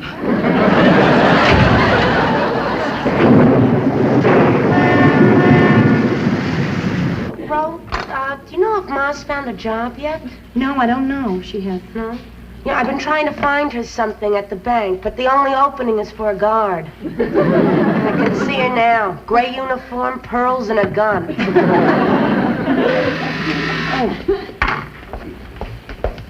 Yeah, Carlton? Yeah, this is Carlton, your doorman. Right. I thought you might be interested in knowing it's raining out. I'm interested in knowing why you're giving me this tidbit of information. Because your mother was all wet when she just went by. I see. Okay, thanks, Carlton. But you might get some towels and a sponge out. You know, for a little person, she sure makes big puddles. Hiya. What are you doing here at this hour? Well, your father was working late and I wasn't, so I thought I'd do a little shopping when I got through with my work at the job. Brenda, I brought you something. Little gift. What gift? This. Oh, Ma. I already have an umbrella. Yes, well, a person can't have too many umbrellas. I mean, look what happened to me today. I left mine at home where I don't work, and at my job I didn't have one where I do work. Okay. I just have to come right out and ask you. Ask me what? Ma, where do you work? Oh, girls, what difference does it make? I mean, the important thing is that I have a job, and I feel fulfilled, and my feet are killing me. Hey, under those little rain boots, do I see white shoes? All shoes look white through plastic. Red ones don't? White. Okay, Ma, come clean. You're either a good humor man, a dentist, or a yacht captain. All right. I'll tell you. Let me take my time. Ma, you're a Barbie doll.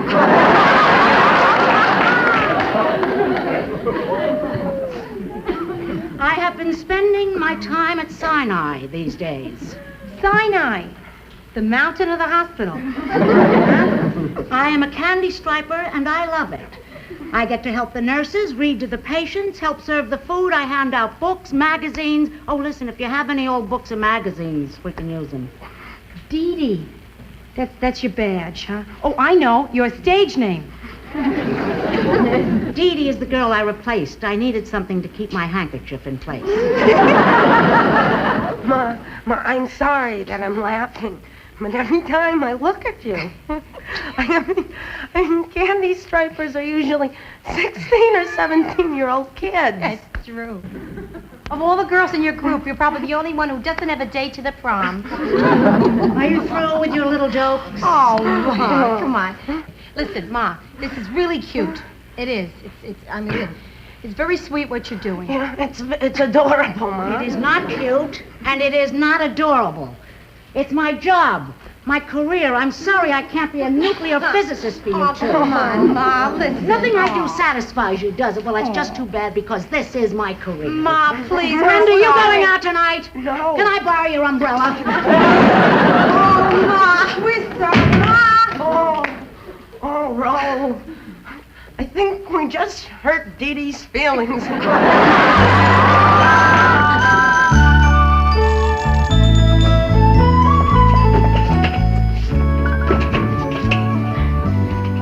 Hi, Mickey. How are you today?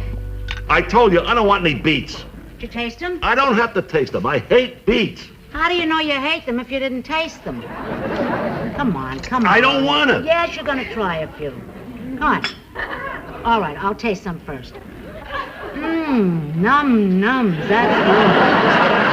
Okay, now You didn't really taste them. I'm not really sick. You are. Now, come on. Chew. That's better. Nope. Hi, Ma. Oh, hello. Hello. Listen, you mentioned that you needed books here at the hospital, so we figured we'd come down and bring you a few. Yeah, here, Ma. Joy of cooking. Every woman can. How to avoid probate. Well, Ma, see, we just picked them at random. They're an excuse. We came to see you. Oh, you needed another good laugh, huh? No, Ma, we came to apologize to you. We're really sorry we hurt you. We really didn't mean to give you such a hard time. Me either, Dee Dee. You girls in pink do a great job. Well, thanks, Mickey. Now, you do me a favor, will you? You name it. Button it up. We're going to have a little talk. Ma, could we go someplace and talk in private? Oh, sure.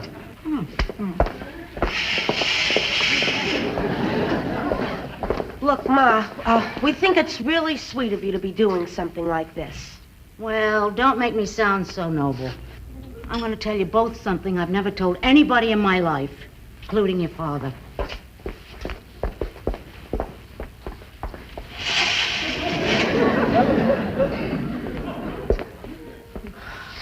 Well, when I was in high school,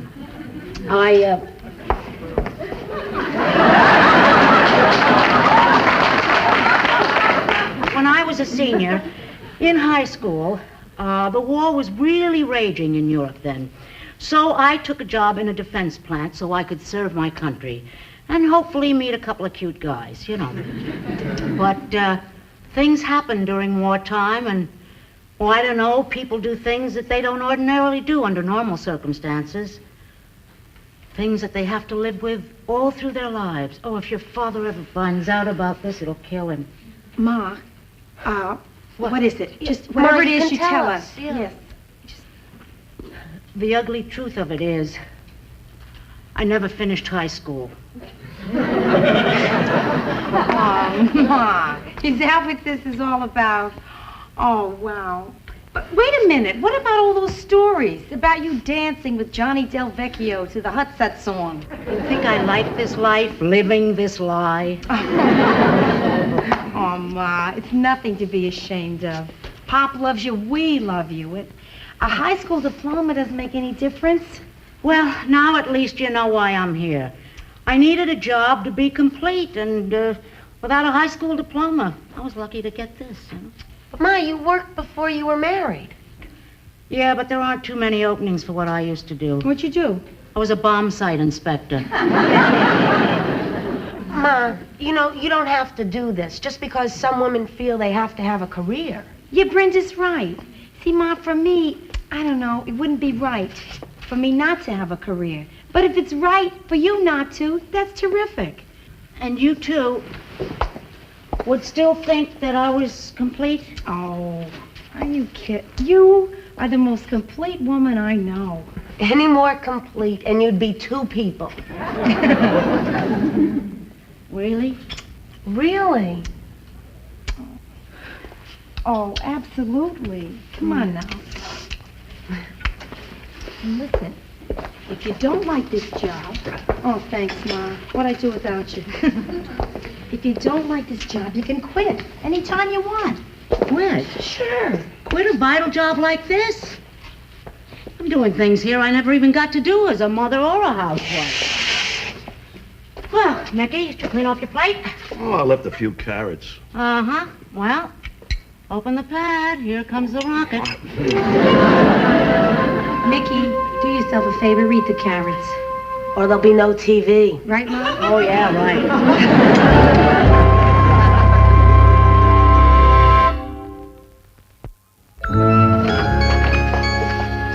Hi, Rhoda. Hiya, Ma. What are you doing with all the books? You going to medical school? No, high school, nights.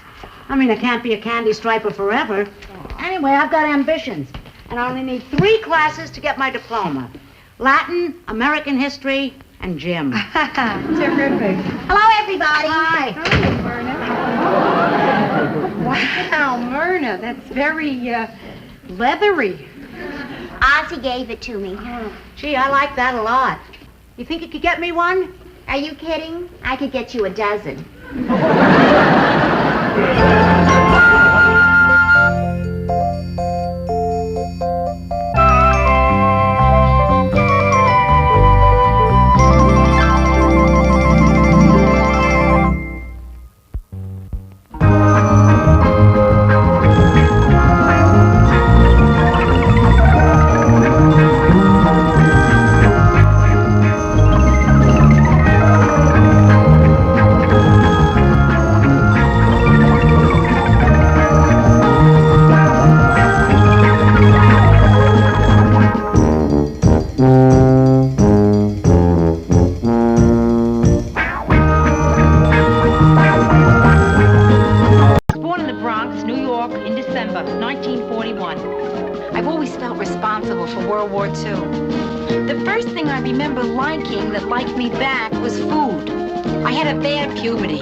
Eventually, I ran to Minneapolis, where it's cold, and I figured I'd keep better. Now I'm back in Manhattan.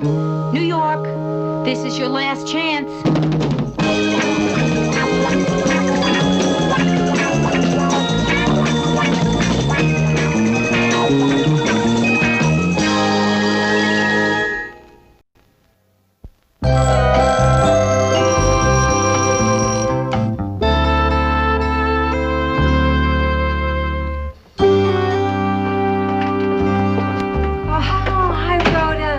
Alice. Oh, Joe's inside, right? No, he's still out working. But he called to say he'll be here pretty soon. Figures. When I had the absolute worst day of my life, and I really need to talk to him, he's not here. Yeah, but Rhoda, at least he called. I mean, my Eddie left me 3.5 years ago, and he still hasn't called. Alice, what do you say? We don't talk about your ex-husband again, huh? No, it's all right, Rhoda. I can take it. Because I know in my heart that someday Eddie's coming back. He'll go through my door, go to his dresser, put on his NYU sweatshirt, take me in his arms and say... Where you been? I thought you were right behind me. Rhoda, there are 3 rules I live by. I go to church every Sunday, I honor my parents, and I don't take any crapola about my Eddie. Oh, sorry. Forgive me, Alice. I just had such a rough day, you wouldn't believe it. I should have known. First thing this morning on the subway, 9 o'clock, right? This old guy, 80 years old, wearing a button saying, "Kiss me, I'm hot." Starts following me from car to car, right? Singing Moon River. Oh, I love that song. Hey, babe, sorry I'm late. Oh, there he is. Joe, I gotta talk to Today you. was the best day we ever had in the job. For some reason, everything seemed to fall just the right way. Yeah, down. Hi, Justin. That's good, you guys. Good. Listen, I gotta... Anyway, we finished 2 days early and we really made a lot of money and I feel terrific. So, how was your day? Couldn't be better. Joyous, terrific, extremely fantastic. And it's going to get better because Rhoda, starting tomorrow, you and I are going to take a 3-day vacation. Oh, that's terrific, Joe. Where do you want to go? Oh, skiing in Vermont, huh? Nobody's going to Vermont. There's no snow. Good, I'll be the cutest one there. You know my idea of a great vacation? Just check into the best hotel in town for a weekend. And just settle in, order up the room service, breakfast in bed, lolling around, sipping champagne, watching the city lights blink. Justin, I didn't know you were so romantic. Denise will love that. Oh, Denise can't go. She got to stay home and watch the kids. So, Ro, where are you going to go for your big weekend? We are motoring up the coast. Yeah? Joe's not renting a car right now, Brent. We're going to Cape Cod. Oh, how wonderful. Yeah. You know, this is going to be a pretty big weekend for me, too. Oh, yeah? What's going on? Well, this is the first weekend in my life that I'm going to have 2 consecutive dates with 2 consecutive guys. Oh. I think I'm becoming promiscuous. Brenda, I can't tell you how I'm looking forward to the next couple of days. Oh, me too. Tonight I'm going to go see the Towering Inferno. Yeah. And then tomorrow night I'm going to go see the Towering Inferno. Twice? 2 nights, the same movie? Well, they both wanted to see it, their first dates. What am I going to say? That I've seen it? Which I have. Oh, no. Yes. By Saturday morning, I'm going to be the world's greatest expert on major disasters. And it may not have anything to do with the movie. Stop it now. Rhoda, you in there? Yeah, Ma. Come on in. Hello, darlings. Hi. Hi, Ma. How'd you get by Carlton? Not by, Rhoda. Over. Ma, what are you doing here? Well, I was in the neighborhood, so I thought I'd just come and visit Rhoda on the night before she and her husband take off for their first trip since the honeymoon. Ma, why are you carrying your knitting bag? Ma, come on, what's in the bag? No, before we get into this now, I want to tell you that I think this is a terrific thing you're doing. I think it's really swell you're taking this trip. So, I brought you and Joe a little something to, help rekindle. Rekindle. We're kindling just fine, Ma. A flannel nightgown? Ma, what for? Drives men crazy. How do you know that? It's mine. Drives your father wild. I only wear it once a week. I mean, how much can you take of a crazed accountant? Hiya, Joe. Better not drive him wild too early. Hey, what's the matter? I got some bad news about our trip. No. There is no bad news. There is no bad news. We have problems, we solve them, we carry on. Now, what is this little problem that you have? Well, I forgot that it's my weekend to have Donnie. We can't go away. Oh, my God. And listen, you don't have to stay home. Donnie can stay with me. He's done it before. Oh, good, Brenda. That's good. Oh, no, maybe not so good. I've got 2 dates I've got to get ready for this weekend. I think Donnie's too young to see a woman in panic. Well, I guess we can't go away. Well, I don't know why everybody is ignoring an obvious solution. I mean, there is a mother here. Someone who would love to have a little guest. Make his dinner, fix his room. Oh, he'll have a wonderful time. Maybe I can even rent a little dog. Ma, no, thank you. Why no? I don't want to go into it. No, I think you're going to have to go into it. Give me one good reason why Donnie can't stay with me. Well, Ma, No. Tell me one good reason. Ma, listen. My date's going to be here pretty soon. I thought maybe you'd like to come down and meet him. Well, I'd love that. Yeah? But I think we better straighten this out first. Tell me one... Ma, kind of look him over. I mean, he's only going to be here for a few minutes. Yeah, well, let's get this straight first. I'm very... Okay, Ma, okay. I mean, he's nothing special. No, he's just a regular, handsome guy with a brilliant future. Could be big.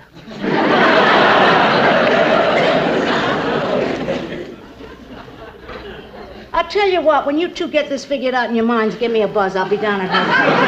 Where did you meet this one? Never mind, I'll ask him when I see him myself. Did you see what my little sister just did for us? The girl threw herself on a live grenade. Well, I guess I gotta do what I've been avoiding. I gotta call Marion and ask her to switch weekends with me. Joe, do you want me to leave the room? No. Oh, good. Hello, Marion? How are you? Oh, nothing. I was just gonna ask you to switch weekends with me. Oh, you will? If I do something for you. Well, what do you want me to do for you?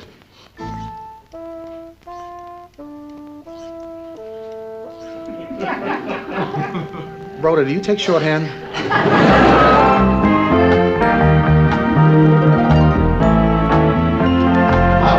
Rhoda, will you hurry up? Come on. Hey, Joe, I'm hurrying. Carlton. Hello, this is Carlton, your doorman. Carlton, this is Joe Gerard. We're going to be down in a couple of minutes, and I hope you're watching that car that I rented. I am watching the car. And so are 3 other guys. They're especially watching your hubcaps.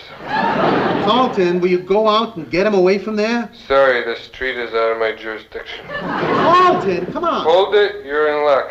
They're going to strip my car instead. Excuse me. Okay, Joe, all packed. I'll be ready in just 1 minute. Good. I want to check the locks on the doors and the windows. Good. As soon as I fill the thermos, we'll be ready to go. Oh, I'll get it. Surprise!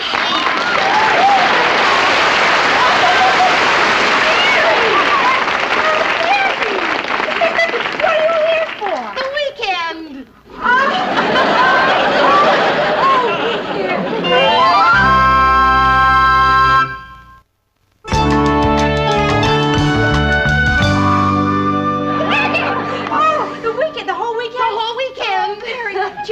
Joe, listen, Mary's here for the weekend. I heard.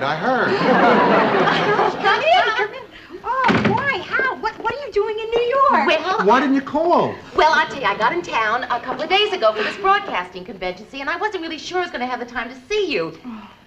But anyway, I got through with all my broadcasting stuff, and so here I am. Oh, Mary, it's so sensational. Oh. I can't tell you. I can't believe this. I can't believe you're really here. Me either.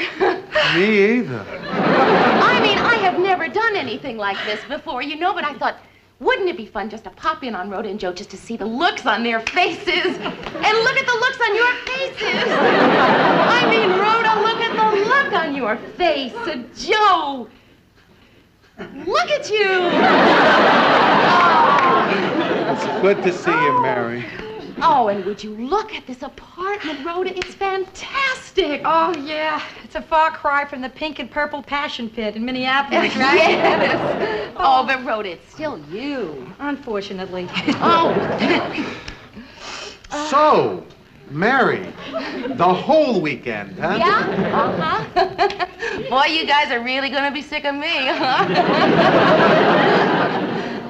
No, we're not gonna be sick of you. Hey, listen, I just realized something. I mean, I took an awful chance just barging in. You weren't going to do anything tonight, were you? No, Good. nothing. All right. I have saved money for this trip. Now, tonight is on me. You just pick the restaurant. Joe, what's the best place you can think of? The Lobster Barrel. Terrific seafood. Where is it? Cape Cod. Go and put the car away. Joe, now listen. Now, just forget it, Rhoda. Just forget it. Hey, Rhoda, did I come at a bad time? What are you talking about? Well, Joe seemed a little upset. Oh, that? Oh, he's not mad. Oh, man. Oh, boy, I gotta explain it. It's Joe's offbeat sense of humor, Mayor. He's doing a bit, like that you arrived at the worst possible moment. You get it? I mean, he's pretending like we were in the middle of a fight. Yeah. And the problem is, he's so good at it, everybody takes him seriously. Except for me, I know he's kidding. And I can't get mad at him because it's so hysterically funny. Yeah, it is. Yeah. Hysterically funny. So, come on, tell me everything. How's Lou and Murray and Ted and Phyllis? Oh, fine. And you know her. Oh, Mary, you look so fabulous. I can't believe. Listen, there's something I want to ask you. I'm glad Joe's out of the room. What? I cannot help noticing that you have gotten yourself a new body, Mary.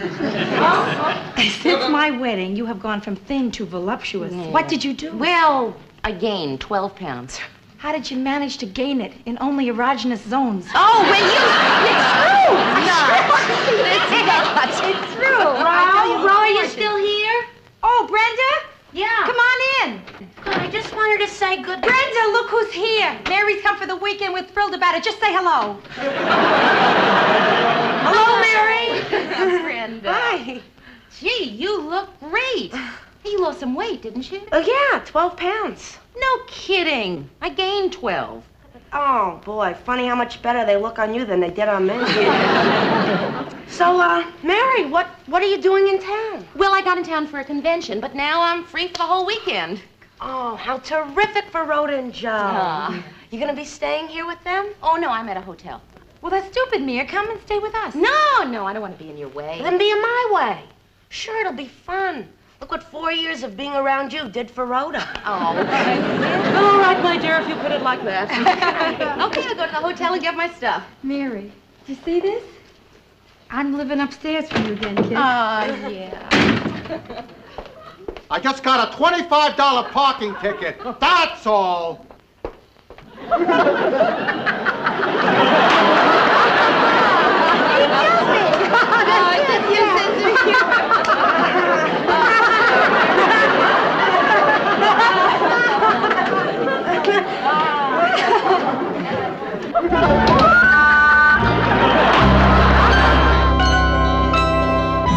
You know, if we would have left 10 minutes earlier, we would have missed Mary and been on our way to Cape Cod right now. And if you hadn't overslept, we could have left an hour earlier. Hey, don't pick on me. If you would have told Mary, we would have been on our way now, Rhoda. Why didn't you tell Mary? Joe, I couldn't tell Mary that she ruined our weekend plans. Do you know how she'd react if she knew that? Oh, Rhoda, come on. Joe, I'm serious. She'd be eaten up by guilt. She'd go off the deep end. Yeah, start drowning her sorrows in milk and fig Newtons. Let her hair snag. Start saying things like, get out of my way, and oh, yeah. Oh, Rhoda. And it wouldn't end there, Joe. I mean, a couple of months would go by, Mary would be a derelict. Sure, she'd be drinking beer, playing darts with the boys. Calling Lou. Wearing sweaters with fuzzballs. Do you want that on your conscience, Joseph Gerard? Because I don't. No, sir. What I do want is for you to tell Mary that we have plans for the weekend. I can't. If you can't tell her, then I will. No, nobody's going to tell her anything. Now, come on, Joe. We're tougher. We can take it. Rhoda, I want to go away this weekend with my wife. Oh, don't start using my wife like that. Oh, you know I want to scream when you use wife like that. Use wife like what? What are we talking about here? You know what we're talking about. We're talking about that possession thing, my wife. Wait a minute. Are you telling me what words I can use? I'm telling you something that drives me up the wall. Because I don't like people to tell me what words to use, particularly my wife.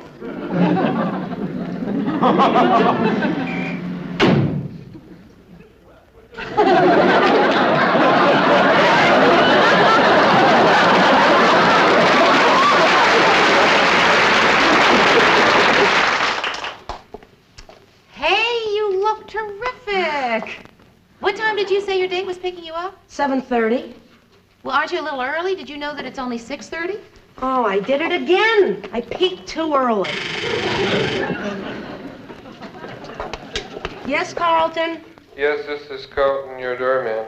Your mother's on her way up. Oh, thanks. Say, I was wondering if I could talk to the hot number up there. Mary, I believe it's for you. Yeah, just... Hello? Hi. You want to go out sometime? What? Well, you're new in town, you're looking for fun. How about it? Will you meet me at 7:30? No, I will not meet you at 7:30. When, then? Never. See you then. Mary, don't pay any attention to him. He's weird. I'll say. Do you know when I came in, he threw his coat down for me to walk over? Oh, was he in it at the time?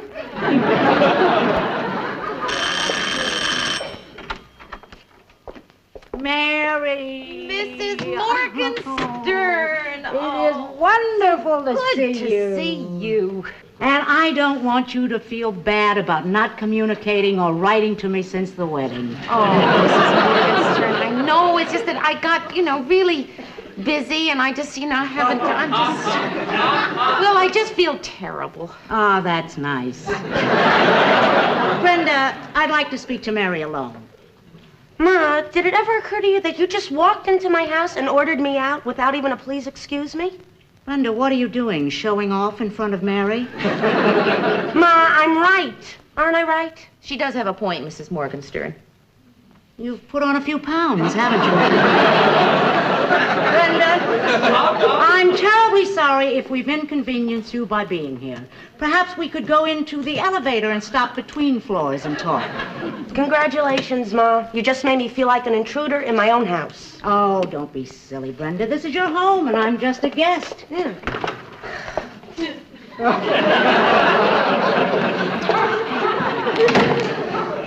Gee, it's good to see you. Oh, yes, Come on, it is. Sit down. Okay. Tell me, Mary, how's everything going? Oh, pretty good. Yeah?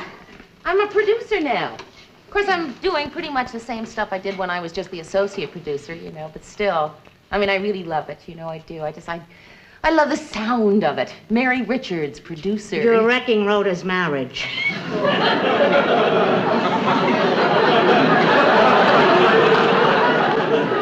Why do we have this trouble communicating? I said you're wrecking Rhoda's marriage.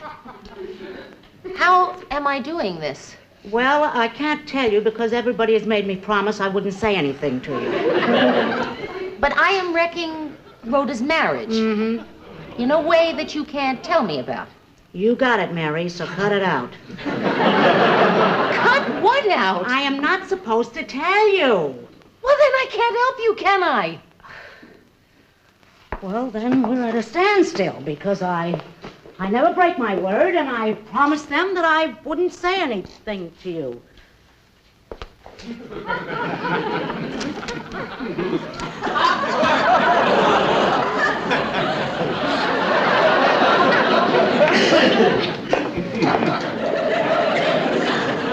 You spoiled Rhoda and Joe's vey.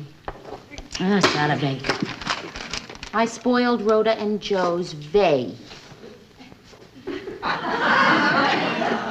K. Vacay. What? Vacay. Shun.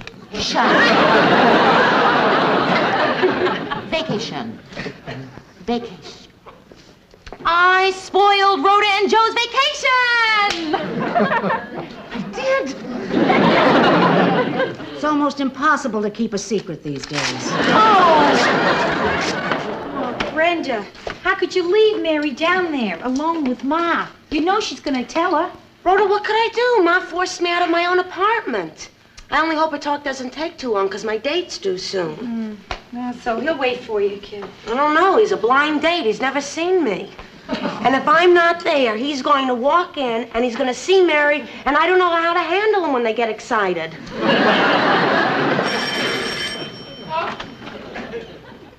Rhoda. Hi, man. Rhoda, there is something terrible going on here.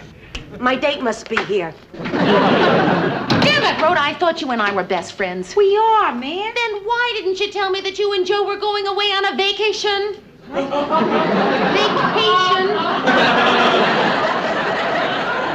Oh, come on, Rhoda. Why don't you explain it to Mary?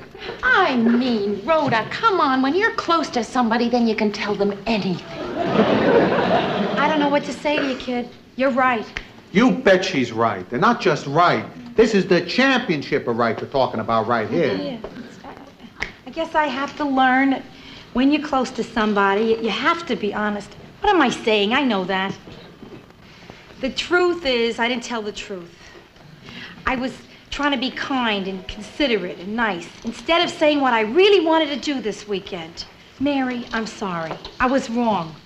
And I must correct it right now. Joe, I want to spend the weekend with Mary.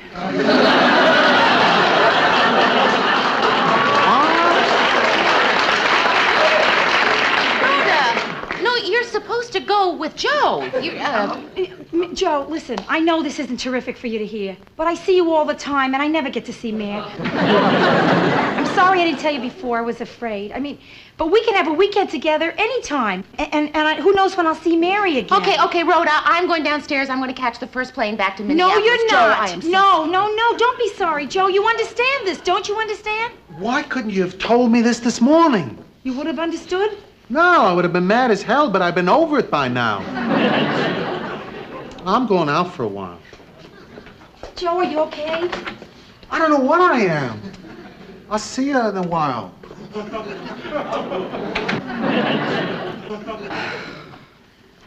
Oh, Rhoda, I feel just terrible. It's okay. It's okay. No, Mary. it's not. Sure Coming it is. in here unannounced. It's fine. It's no ruining problem. your plans for no, a you didn't ruin a vacation. thing. Not only that, but causing a fight You didn't between cause you a and fight. Joe. You Yes, did I not. did. What you don't understand, Mary, is this is good for a marriage.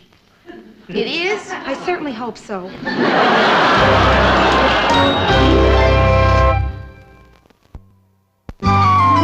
Hey, you know, this is going to be a fun weekend after all. Donnie and I haven't been fishing in over a year. Oh, Joe, say hello to Donnie for me, will you? And listen, you, I'll miss you. I will. Oh, and Mary, it's good to see you again. Oh, thanks, Joe. It was good to see you, too. And listen, come back real soon. And I mean that. All right. Only, Mary, next time, Call first. Who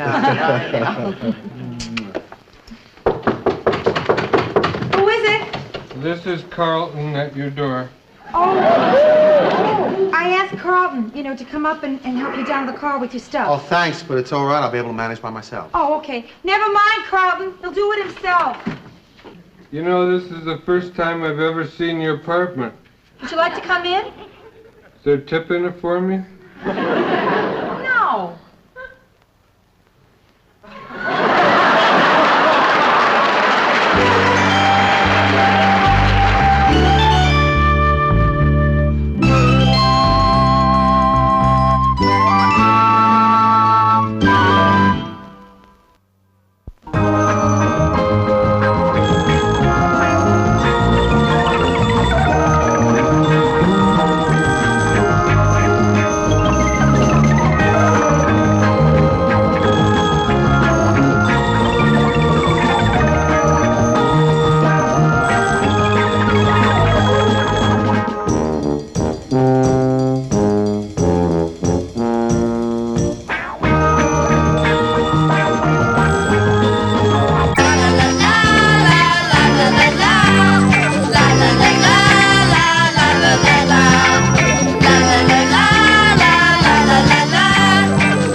good date tonight, Brenda. Oh, thanks, Nick. Above average. Yeah.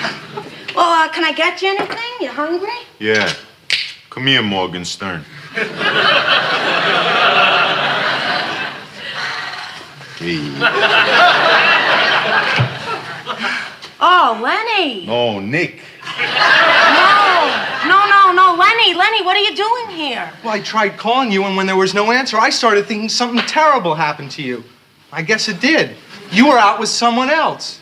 Hey, no problem. Nick Lobo, huh? Lenny Fiedler, huh? Lenny, can I talk to you, please? I don't know how you can go out with him. Look at his feet. He doesn't deserve a girl like you who's beautiful from the top of her head to her toes. Lenny, you promised no toe talk in front of strangers. Look, Len, you just can't stay here. You have got to leave right now. Okay. Will you leave with me? Oh, Lenny, you have got to get out of here. How'd you get in here in the first place? Carlton let me in with his passkey. There's a funny story to it. I don't want any funny stories. It's short. You see, he had a passkey on this rabbit's foot keychain, and he kept trying to put the furry part into the lock. Don't make me leave you two alone, Brenda. Lenny. Hey, what's wrong with my feet, huh? Nothing. They're great. Lenny, you've got to stop with this jealousy of yours. Really, Len. Goodbye. So long. I'm sorry. Hey, if I had to apologize every time some weird, funky chick wanted to play fast and loose with me, that's all I'd be doing, huh? Oh, Nick, can I take care of one more thing? Hey, totally no sweat. Carlton? Hello, this is Carlton, your doorman. Yeah, Carlton, what's the idea of letting Lenny in when I wasn't here? But he said he loved you. We don't get many of those. Carlton, Could we cut this short? I got some guys from Goodwill coming out from a pickup here. Carlton, oh, boy. Oh, you have no idea how wonderful this feels, and I need it. Things like this really depress me. Oh. Depression, yeah. What happened? Why'd you stop? I was just thinking about how sometimes I get depressed. You know what I do? What?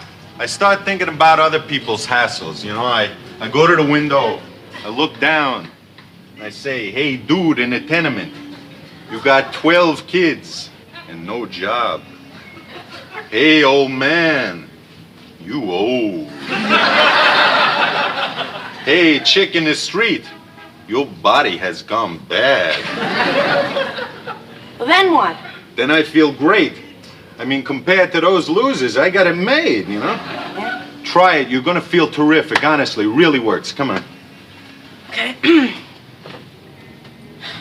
Hey, girl down there. How do you stay so thin?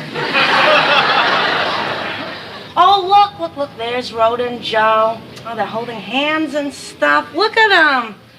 God, I'll never have a relationship like that. You know, everybody in the world is better off than I am. Hey, little fox, can I tell you something? Yeah, sure. You are the biggest drag I ever dated in my life. I know that.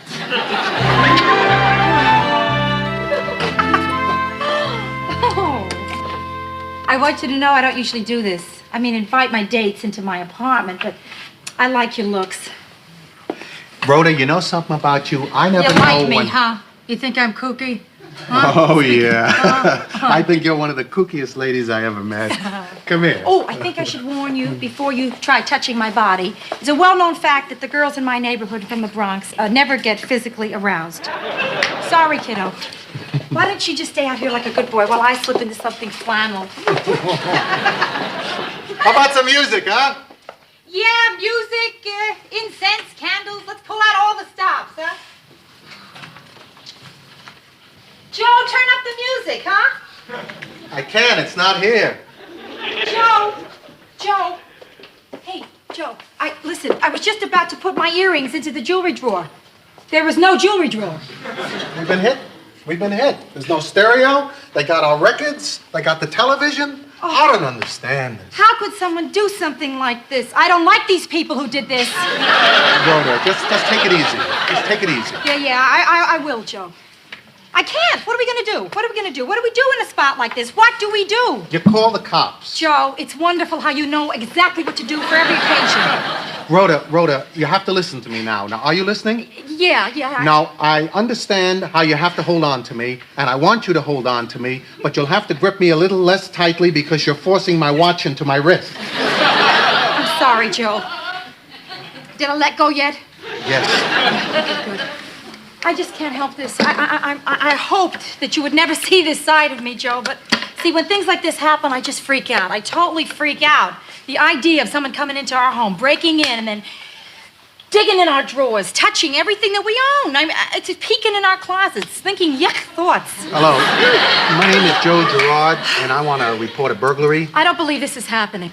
I don't. I never believe it when people steal. Right. It's 332 Now, West 64th You Street. read about it, but you never really believe that it's going to happen to you. Yeah. You know Well, when what can I you mean? come? I mean, I didn't believe it in the 3rd grade. But tomorrow, when the next Debbie day. Rittman stole my lunch No, me and pail. my wife both work, so when I could was very hard to accept. Do you understand? I have to know. I hope she choked on that salmon sandwich. Oh, that's a Right. terrible thing to say now. Now, But she Rhoda- always liked my lunch pail, Debbie did. She did. It had Roy Rogers and Dale Evans on it. It was very... Please, relax. What? Relax? How am I supposed to relax? Every time everything's going real good, some off-the-wall crazy thing like this has to happen. I can't help it, Joe. Don't get hysterical. That's it. I'm hysterical. And Joe, what do you mean, don't get hysterical? You don't say that to somebody who's coming apart at the seams. I can't help being hysterical, Joe. You know what's crazy? I'm watching myself. Inside of me, there's this calm, steady, even person, and she's watching me go nuts. It's incredible. I mean, she can't seem to get control. Well, what do you want me to do? Do you want me to slap you? No slapping. What then? Kiss me. Kiss you. Why do people always want to hit? Look how nice this works. Okay. Yes? Hello, this is Carlton, your doorman. Oh, Carlton, I want to talk to you. Well, I want to talk to you, too. See, your sister's a little upset with me, and I wondered if you could kind of smooth things over. You know, I want to get it straight with her before Christmas gift-giving time. Carlton, listen, I don't want to discuss this with you now. Hey, wait a minute. I mean, I interrupted my dinner so those Goodwill guys could make a pickup at your place. You owe me this one. What? Did you let people into this apartment tonight? Yeah, 3 guys. Carlton, the place was burglarized tonight. Oh, gee, I'm sorry to hear that. Well, how about fixing things up with your sister, huh? You let the burglars in! You fool! Those men weren't from the Goodwill, Carlton. Carlton, I have taken a lot from you. I have put up with a lot. And this time I'm not. This time I'm going to do something about it. Oh, yeah? Like what?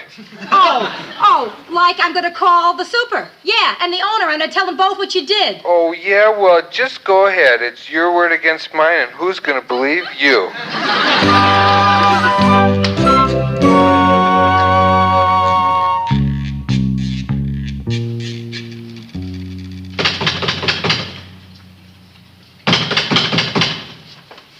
Joe? Yeah, I heard it. Wait, that's not a friendly knock. I'm calling the police. It's the police! Oh. Who says they're not around when you need them? Let's see some identification. You got anything besides a Diners Club card? It's the next card down. Oh, yeah. Sorry to disturb you folks at this hour, Oh, but... that's okay. We're always up at this time. We're practicing to live on a farm. I'm sorry. I'm nervous. When I'm nervous, I make jokes. It's nice to find a victim with a sense of humor. I'm Detective Lale. This is my partner, Detective Parker. I see. Hi. I'm Rhoda Gerard, and this is my partner, Joe Gerard. Look, why don't we have you fill out this theft report form and let you get back to what you were doing? Wait a minute. Aren't you going to look for clues, fingerprints? I mean, like the guys that we see on television? What is this? What is it? Some police joke or something? What? Well, see, a lot of people think the police officers are like the guys they see on television. So let me set you straight. I mean, we're not like the guys on Police Story or Adam 12. Yeah, we're not like the guys on Hawaii Five-0, Dragnet or SWAT. And we're not the guys on The Rookies or Bonnie Miller. And we're not Beretta or McLeod, Cannon, Harry O, or Mannix. Hell no, we're Kojak. Look, we just got robbed, so if you could just do whatever it is you do. Do you mind if we sit? Oh, no, please sit. Yeah. Let's everybody sit down, huh? All right, now let's see. We'll need a list of what was taken, the value, and the serial numbers if you got them. Okay. Well, they took all my jewelry. Could you describe it? Simple, very tasteful, not gaudy. At least $100 worth.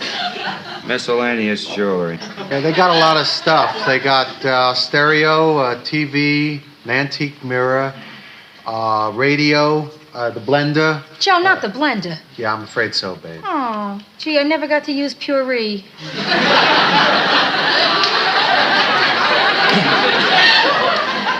Listen, why don't we leave you with this form and you can fill it out and send it in, okay? Right. You guys probably want to get back on the streets and find those guys that did this. Right? Find the guys? Do you have any idea how hard that is? Hello, Carlton. Goodbye. This is Carlton, your person. Person? Carlton, please. I have police officers here. I have no time for games. What do you want? Well, I just wanted to let you know that I'm no longer your doorman. I have been terminated. What? Don't apologize. I don't hold anything against you. I'm too big a person to bear petty grudges. So I'd just like to leave you with one final thought.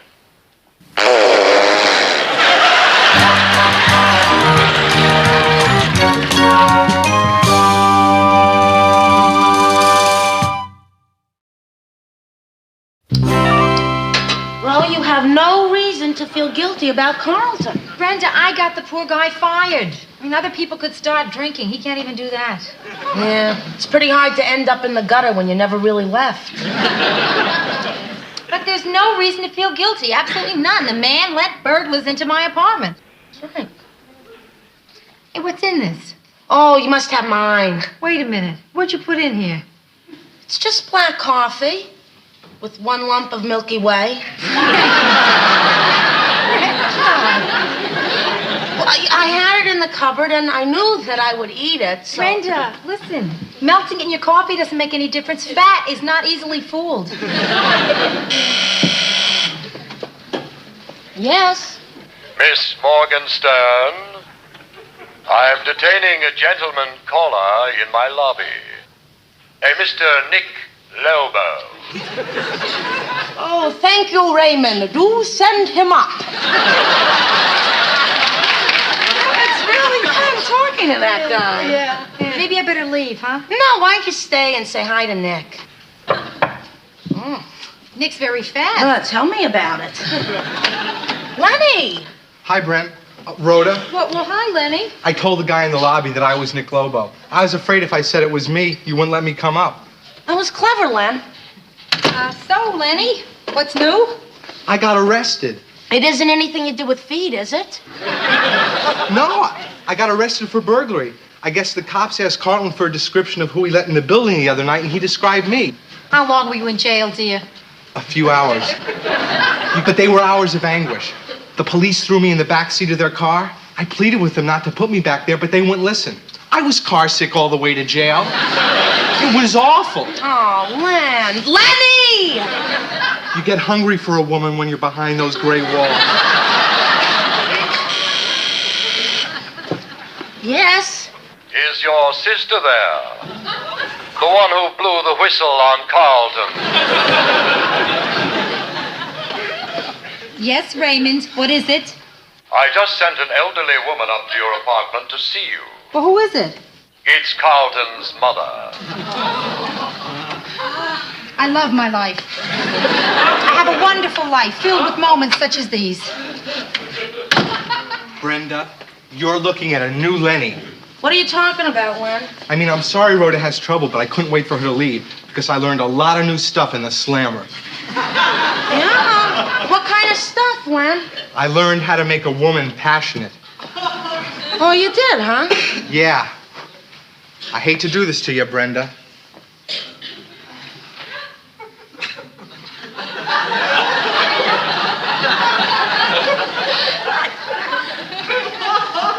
I'm waiting. Wait a minute. Maybe this is how to crack a safe.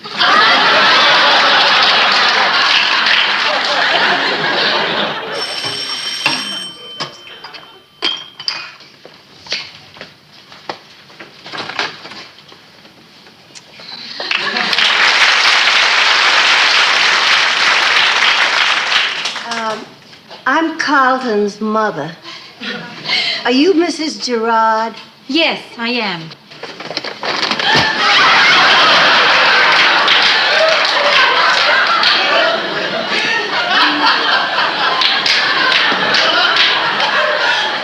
You know, some people shake hands. I'm sorry. I promised Carlton I wouldn't let my temper get the best of me. Why don't you come in? Can I take your bag for you? No. Okay. Please sit down. Any place you feel like. Just pick any place at all. You smoke? No. Your husband? No. You mind if I take this then? Yes, excuse me. Actually, I would like to keep it around, you know, just in case I start. Which I may do any second now. Hi, I came to discuss two matters with you. Shall I start with the most important one first? Yeah, sure. Would you like to buy a blouse?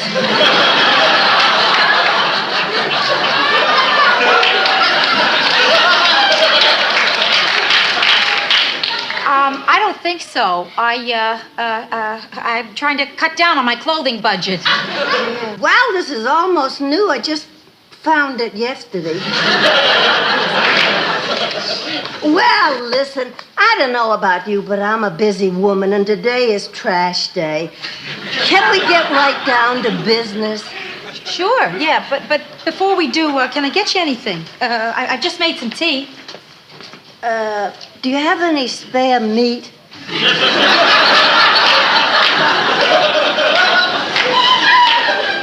Spare meat? Well, if not, the tea'll do fine.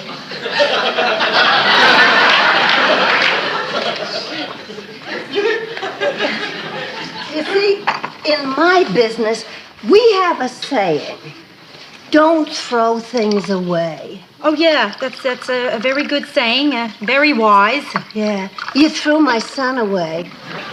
My boy's out of a job. It's not easy for a mother to sit by and watch her son get the shaft.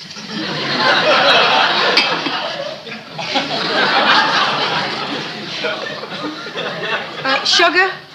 Oh, certainly.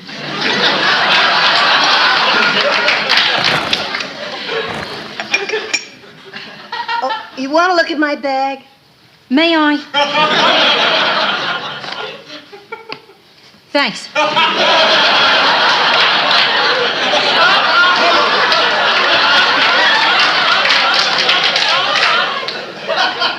Now, about my boy. Now, look, I'm really sorry that he's out of a job, but do you know what Carlton did? Don't be a snitcher. I can't stand stool pigeons and tattletales. Never could. But you don't understand. Your son let burglars into my apartment. Did he ever let a rabid dog in here? I don't think so. No, I would have remembered that. Okay, then. If, let's say, he let a large German shepherd in here and bit some people who later died, then I would say you were right to snitch on him. But this other matter, it was just an honest mistake anybody could have made. A mistake? He let 3 men without identification into our apartment. Oh, and by the way, it turns out that one of the men was wearing a stocking over his face. You have to have a little understanding of my boy. You know who his father was? No. Me neither.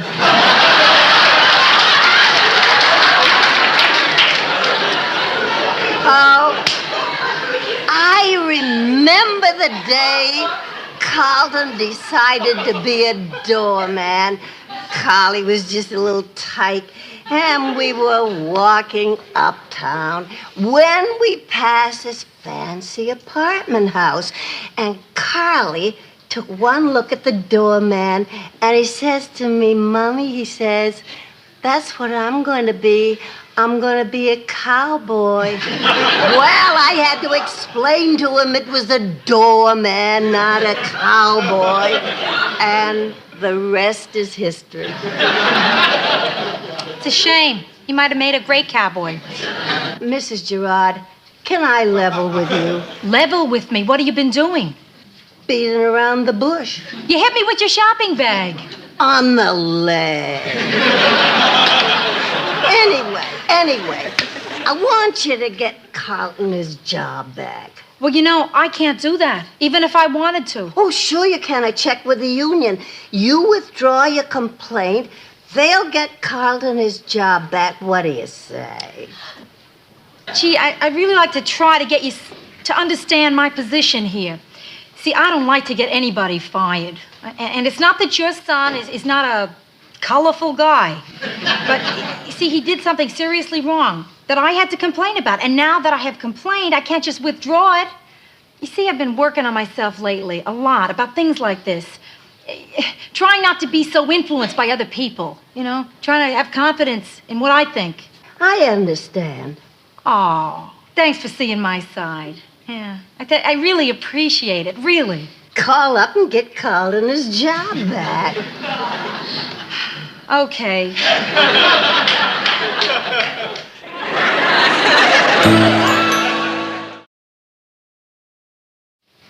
Well, it's been nice meeting you, Mrs. Gerard.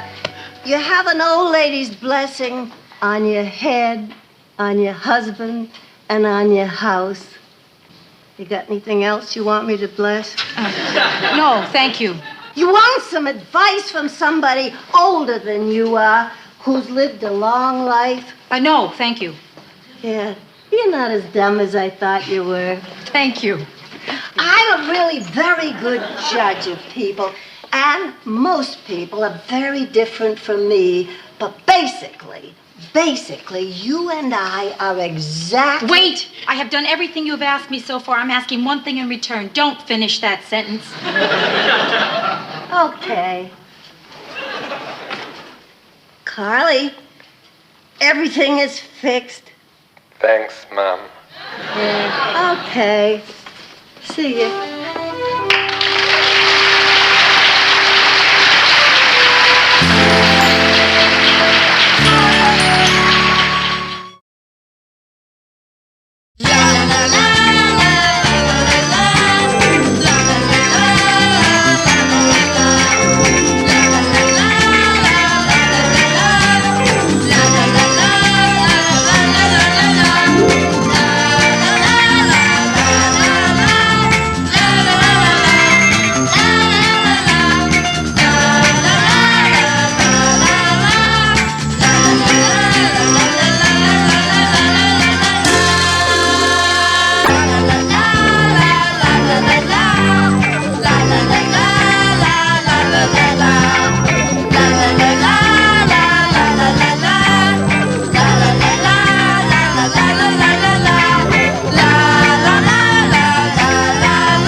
Hello?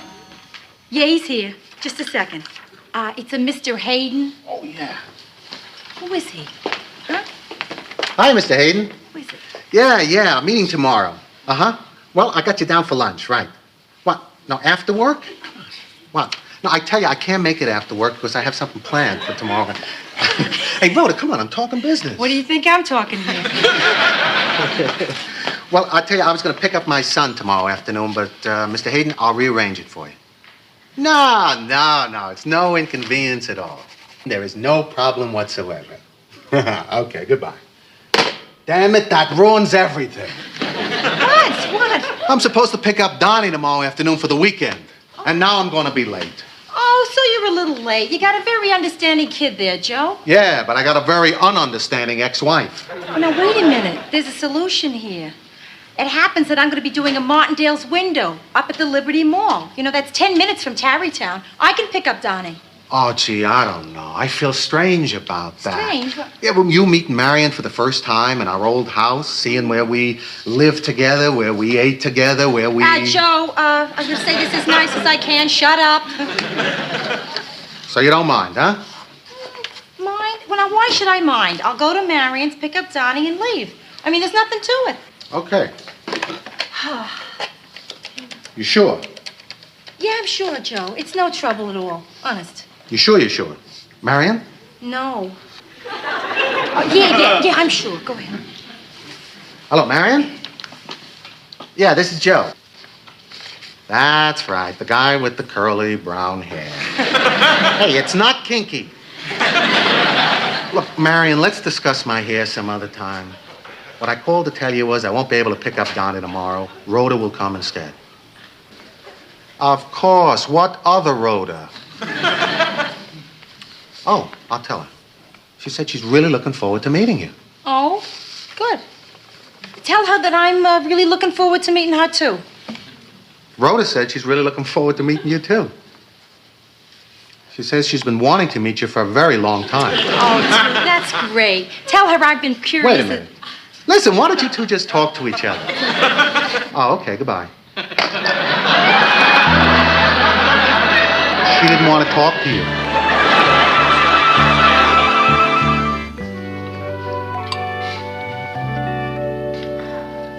Well, Ma, how do you like it? It's lovely, darling, really lovely. Tell me something. Why did you invite me to dinner tonight? Ma, you're my mother. I don't need a reason. Yes, you do. This is the first time in 22 years you've ever cooked for me. Well, that's why you're here. In my lifetime, you must have cooked 10,000 meals for me. I figured I'd make you dinner and we'd be even. Okay, then I'll wash the dishes. All right, but I'll dry. I'll stack.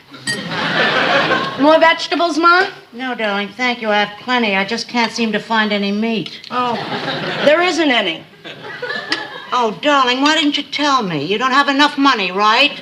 Let me give you meat money. Ma, I don't need any meat money. I didn't serve any meat because I didn't want to. I decided to become a vegetarian. Also a farmer, I see. Ma, I've become a vegetarian because the other day I was in a restaurant and I realized that I was chewing on the leg of a dead chicken. And suddenly the whole thing seemed revolting. Well, probably not enough paprika. Ma, that's not the point. You see, chickens are animals, and animals have feelings. Yeah, well, I read somewhere that plants have feelings, too. I mean, nervous system's the whole works, so it probably hurts that broccoli just as much to be killed as it does a chicken. I'm sorry.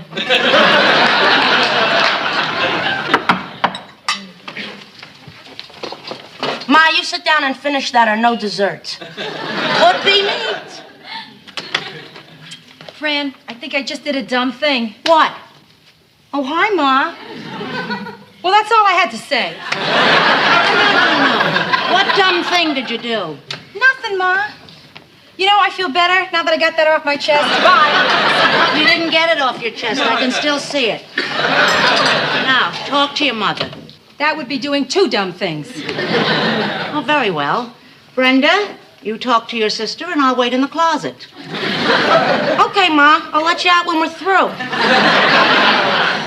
Rhoda, sit down. Oh. Now, you know you can tell me anything, absolutely anything. I'm not the square old-fashioned person you think I am. Now, what I'm now listen, I'm not going to tell you. I just want you to tell me why you don't want to tell me. All right, that I'll do. I don't want to tell you for the same reason I didn't want to tell you When I was in high school, we used to use the apartment for makeout parties. You see? Didn't bother me. What's a makeout party? It's something that I was never invited to. Ma, it's a party where a bunch of kids, boys and girls get together and they kiss and hug and fool around. Oh, my God. You see? Do you see how you're reacting? That's why I can't tell you No, things. wait a minute. That was 16 years ago. I mean, that's an old, stored-up reaction. I would never act that way today. No, Ma, I'm not going to... Rhoda, sit. All right. It's not such a big deal anyway. I'm going to be doing a Martindale's window up at the Liberty Mall near Terrytown. And I told Joe that I go to Marion's and pick up little Donnie. Oh, my God. Can I ask you a question? Sure. Don't go up there. Ma, how is don't go up there a question? Because I am asking you. Don't go up there. I see. Now I'll ask you a question. Okay, shoot. I'm going. Rhoda, sit down. All right, I'm sitting. Oh. Now listen, it is not good for you to be chummy with Joe's ex-wife. She will tell you things about Joe that you wouldn't have to hear till years from now. And you know why she isn't getting married? I'll tell you why. Because she's holding out.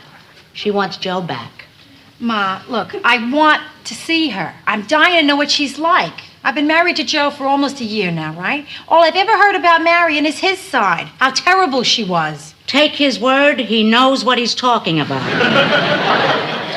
Boy, Rhoda, you're really secure going up there like that. I admire that. Yeah, but... Don't worry, Marion's probably not as gorgeous as you think she is. Well, I never said she was gorgeous. Oh, must have been Joe. You know, Rhoda, I once met your father's ex-girlfriend. It's a big mistake. Why, Ma? Was she gorgeous? No, she was a dog. I certainly lost my respect for his taste in women. Ma, I love it. I just appreciate your concern, but I'm going. Oh, great. What are you going to wear? Where? Brenda, please. I mean, come on. I'm not going to be crazy about this thing. I'll be working. I'll go and pick up Donnie, and I will wear what I usually wear to work. An evening gown.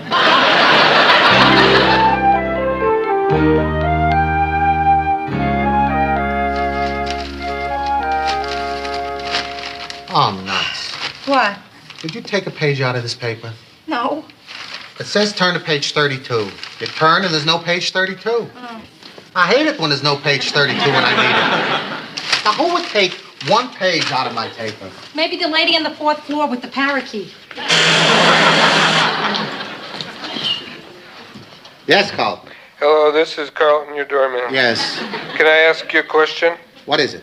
What's a 3-letter word for table scrap? Carlton, did you take page 32 out of my paper? No. I got page 31 here. Oh, wait a minute. Here it is on the other side. Yep. Rhoda, you want some coffee? No, it's too fattening. What are you talking about? Coffee doesn't have any calories. Yeah, but what about all those jelly donuts you have to wash it down with?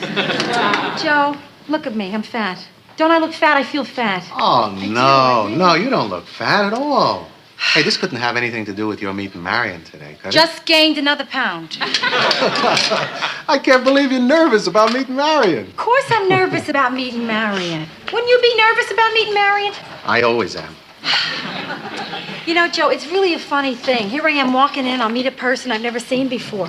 I have really no clear idea of what she looks like. You've never really described it to me. What is she? A blonde, right? Yeah, that's right. Natural blonde. Blonde. Pretty long. Yeah, shape of the face. Is it like pudgy, maybe? Triangular, thin? No, ovalish, I think.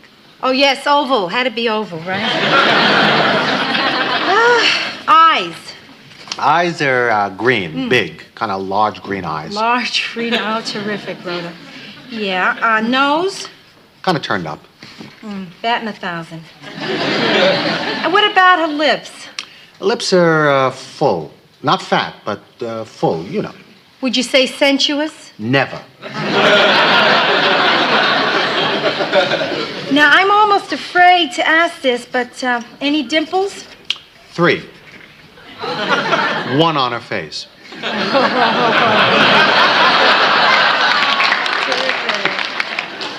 Does this look anything like her? Hey, yeah. All except for the wart with the hairs growing out of it. She had that removed, huh?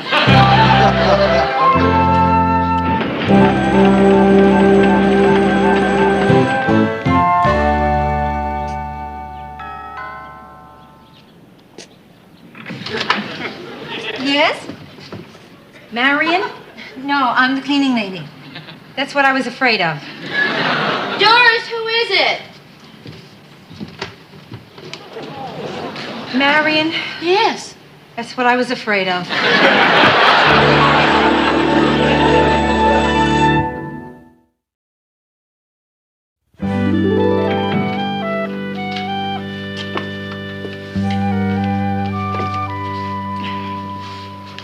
So you're Rhoda.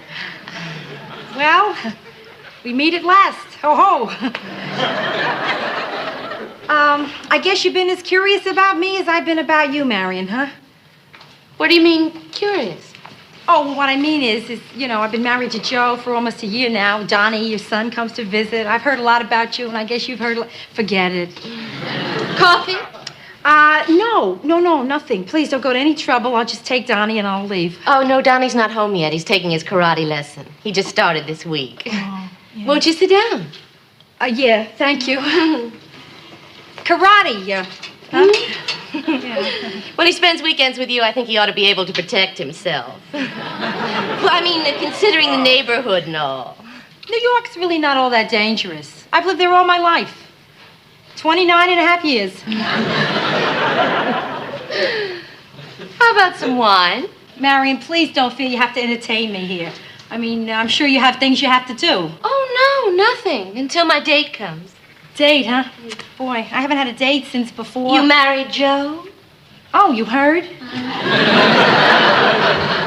Doris, could you please get us some wine from the refrigerator? I'm just the cleaning lady. I don't do wine. Thank you, Doris. I'm sorry. It's so hard to find people to clean these days. I don't know. Seems like there's a lot of dirty people out there.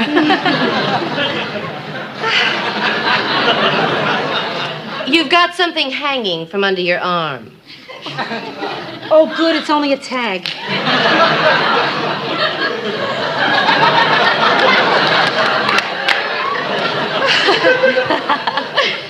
Ah, thank you, Doris. Nice house. Thank you. It came with the settlement. I got the house and the car. What did Joe get? Out. You know, Rhoda, life's so funny. People always said that Joe and I were the perfect couple. I mean, we looked so right together. Joe with his dark, swarthy, handsome looks, and I with my blonde. Yes, Mary, you made your point. You're no sack of potatoes. You're also no barrel of monkeys.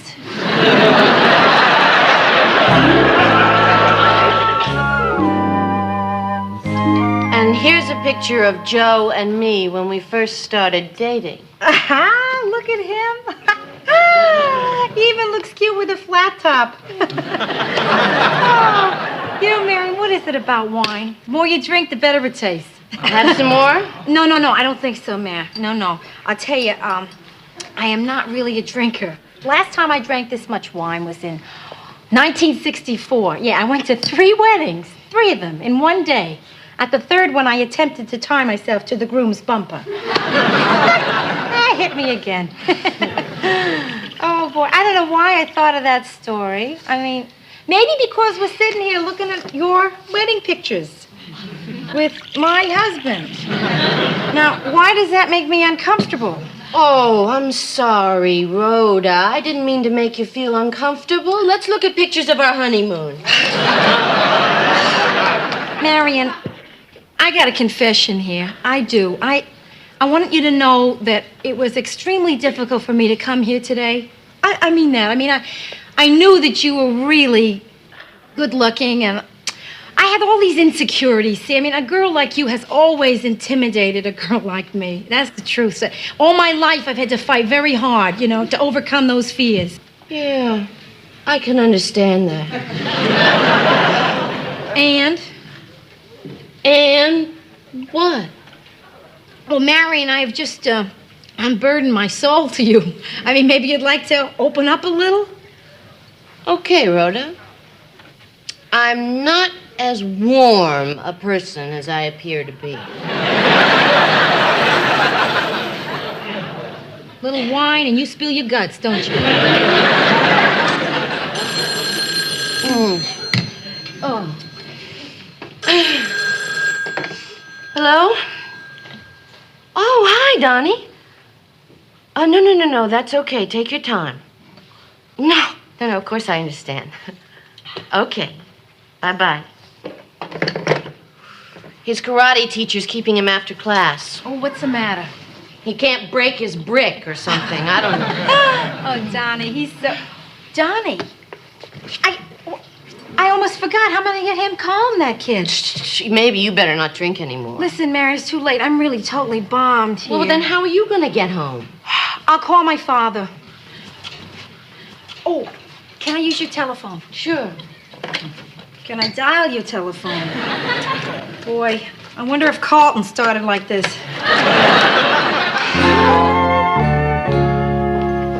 I can't believe Donnie got that dirty from just one karate lesson. He gave me an argument, but I finally made him take a bath. Well, enjoy it while you can. A little more of that karate, and you won't be able to make him do anything. That's either your date or my father. I wouldn't know the difference. I've never seen either one of them before. Well, if he's tall, sexy, and cute, it's my pop. You must be Marion.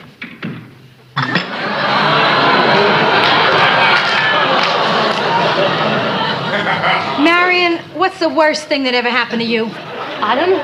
I do. Hi, dear. I just drove up to get you and Donnie. That's interesting, Ma. You don't drive. Well, fortunately, your father does. He's sitting out in the car listening to some sport. Is this your mother? Who else? Ida Morgenstern, Marion Gerard. Marion, I'm so pleased to meet you. I feel like I know you already. I've heard so much about you. Well, Donnie will be ready in a few minutes. Would you like some wine? No, thank you, Marion. No, we have to go now. Ma and I will just wait out in the car. I'd love some wine. In the car, Ma. Some wine. Do you have any Concord grape? I'll check. That's nice of you, dear. You're a sweet girl. It's a bleach job if I ever saw it. Ma, what are you doing here? Well, I see you've been getting yourself a little stinko, dear. Believe me, I'm sobering up fast. Now, what are you doing here? Okay, I'll level with you. I know you and I know your temper. I thought you'd come up here and get into something with Marion, and then it would make it just that much harder for you and Joe. So, call me peacemaker. No, Ma. You're a peacemonger. I'm sorry, I don't have any Concord grape. Somehow, I am not surprised. Well, here's to a long and happy marriage for Joe and Rhoda, which gets better and better, by the way. I'm not going to drink to that. Too late. You have clinked already. So, tell me, Marion, what's it like? What like? Well, you know, the single scene. Are you dating much? Ma, how would you like to see Donnie's room? He's got a fish. No, thanks, dear. I've seen a fish.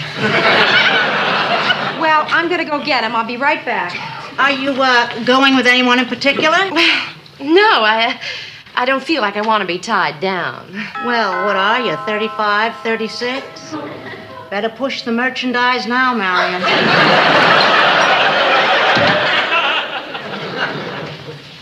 Marion? No, Ida.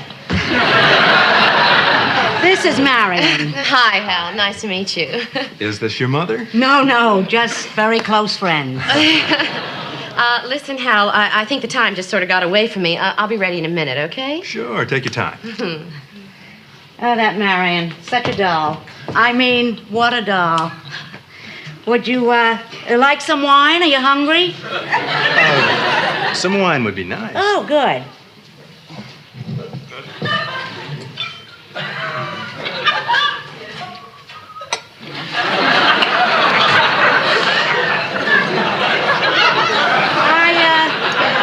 I hope white wine is okay. We're all out of Concord grape. Donnie is changing back into the karate suit, to show Joe. Hello there. Oh, Hal, I'm sorry. I didn't catch your last name. Newton. Oh, isn't that nice? Hal Newton. I'd like you to meet my daughter, Rhoda Gerard. Hi, please sit, Hal. Oh, excuse me, but if your name is Gerard and Marion's name's Gerard, why isn't she her mother, too? We're only related by divorce. So, Hal, what do you do? I have a car rental agency. Oh, business good? Ma, why are you giving him the 3rd degree? The man came to take out Marion, not me. Right, force of habit. I shouldn't have asked that question. Right. But since I did, why don't you answer me? Well, I'm all ready. Good. Our reservations are for 7. Will you look at that? Is that a knockout, Hal? I mean, all that and personality, too. Well, some girls have it all. She's got it all, Hal. Well, listen, Hal, I hope you're going to show her a good time. Listen, Donnie should be ready any minute now. You don't mind if we leave? No. It's been, interesting meeting you, Rhoda. Yeah, Marion. It was. Mm-hmm. Yeah. Well, good night, kids. Have a good time. Oh, and Hal, keep her out as late as you like. Give Joe my best. I'll do better than that. I'll give him my best.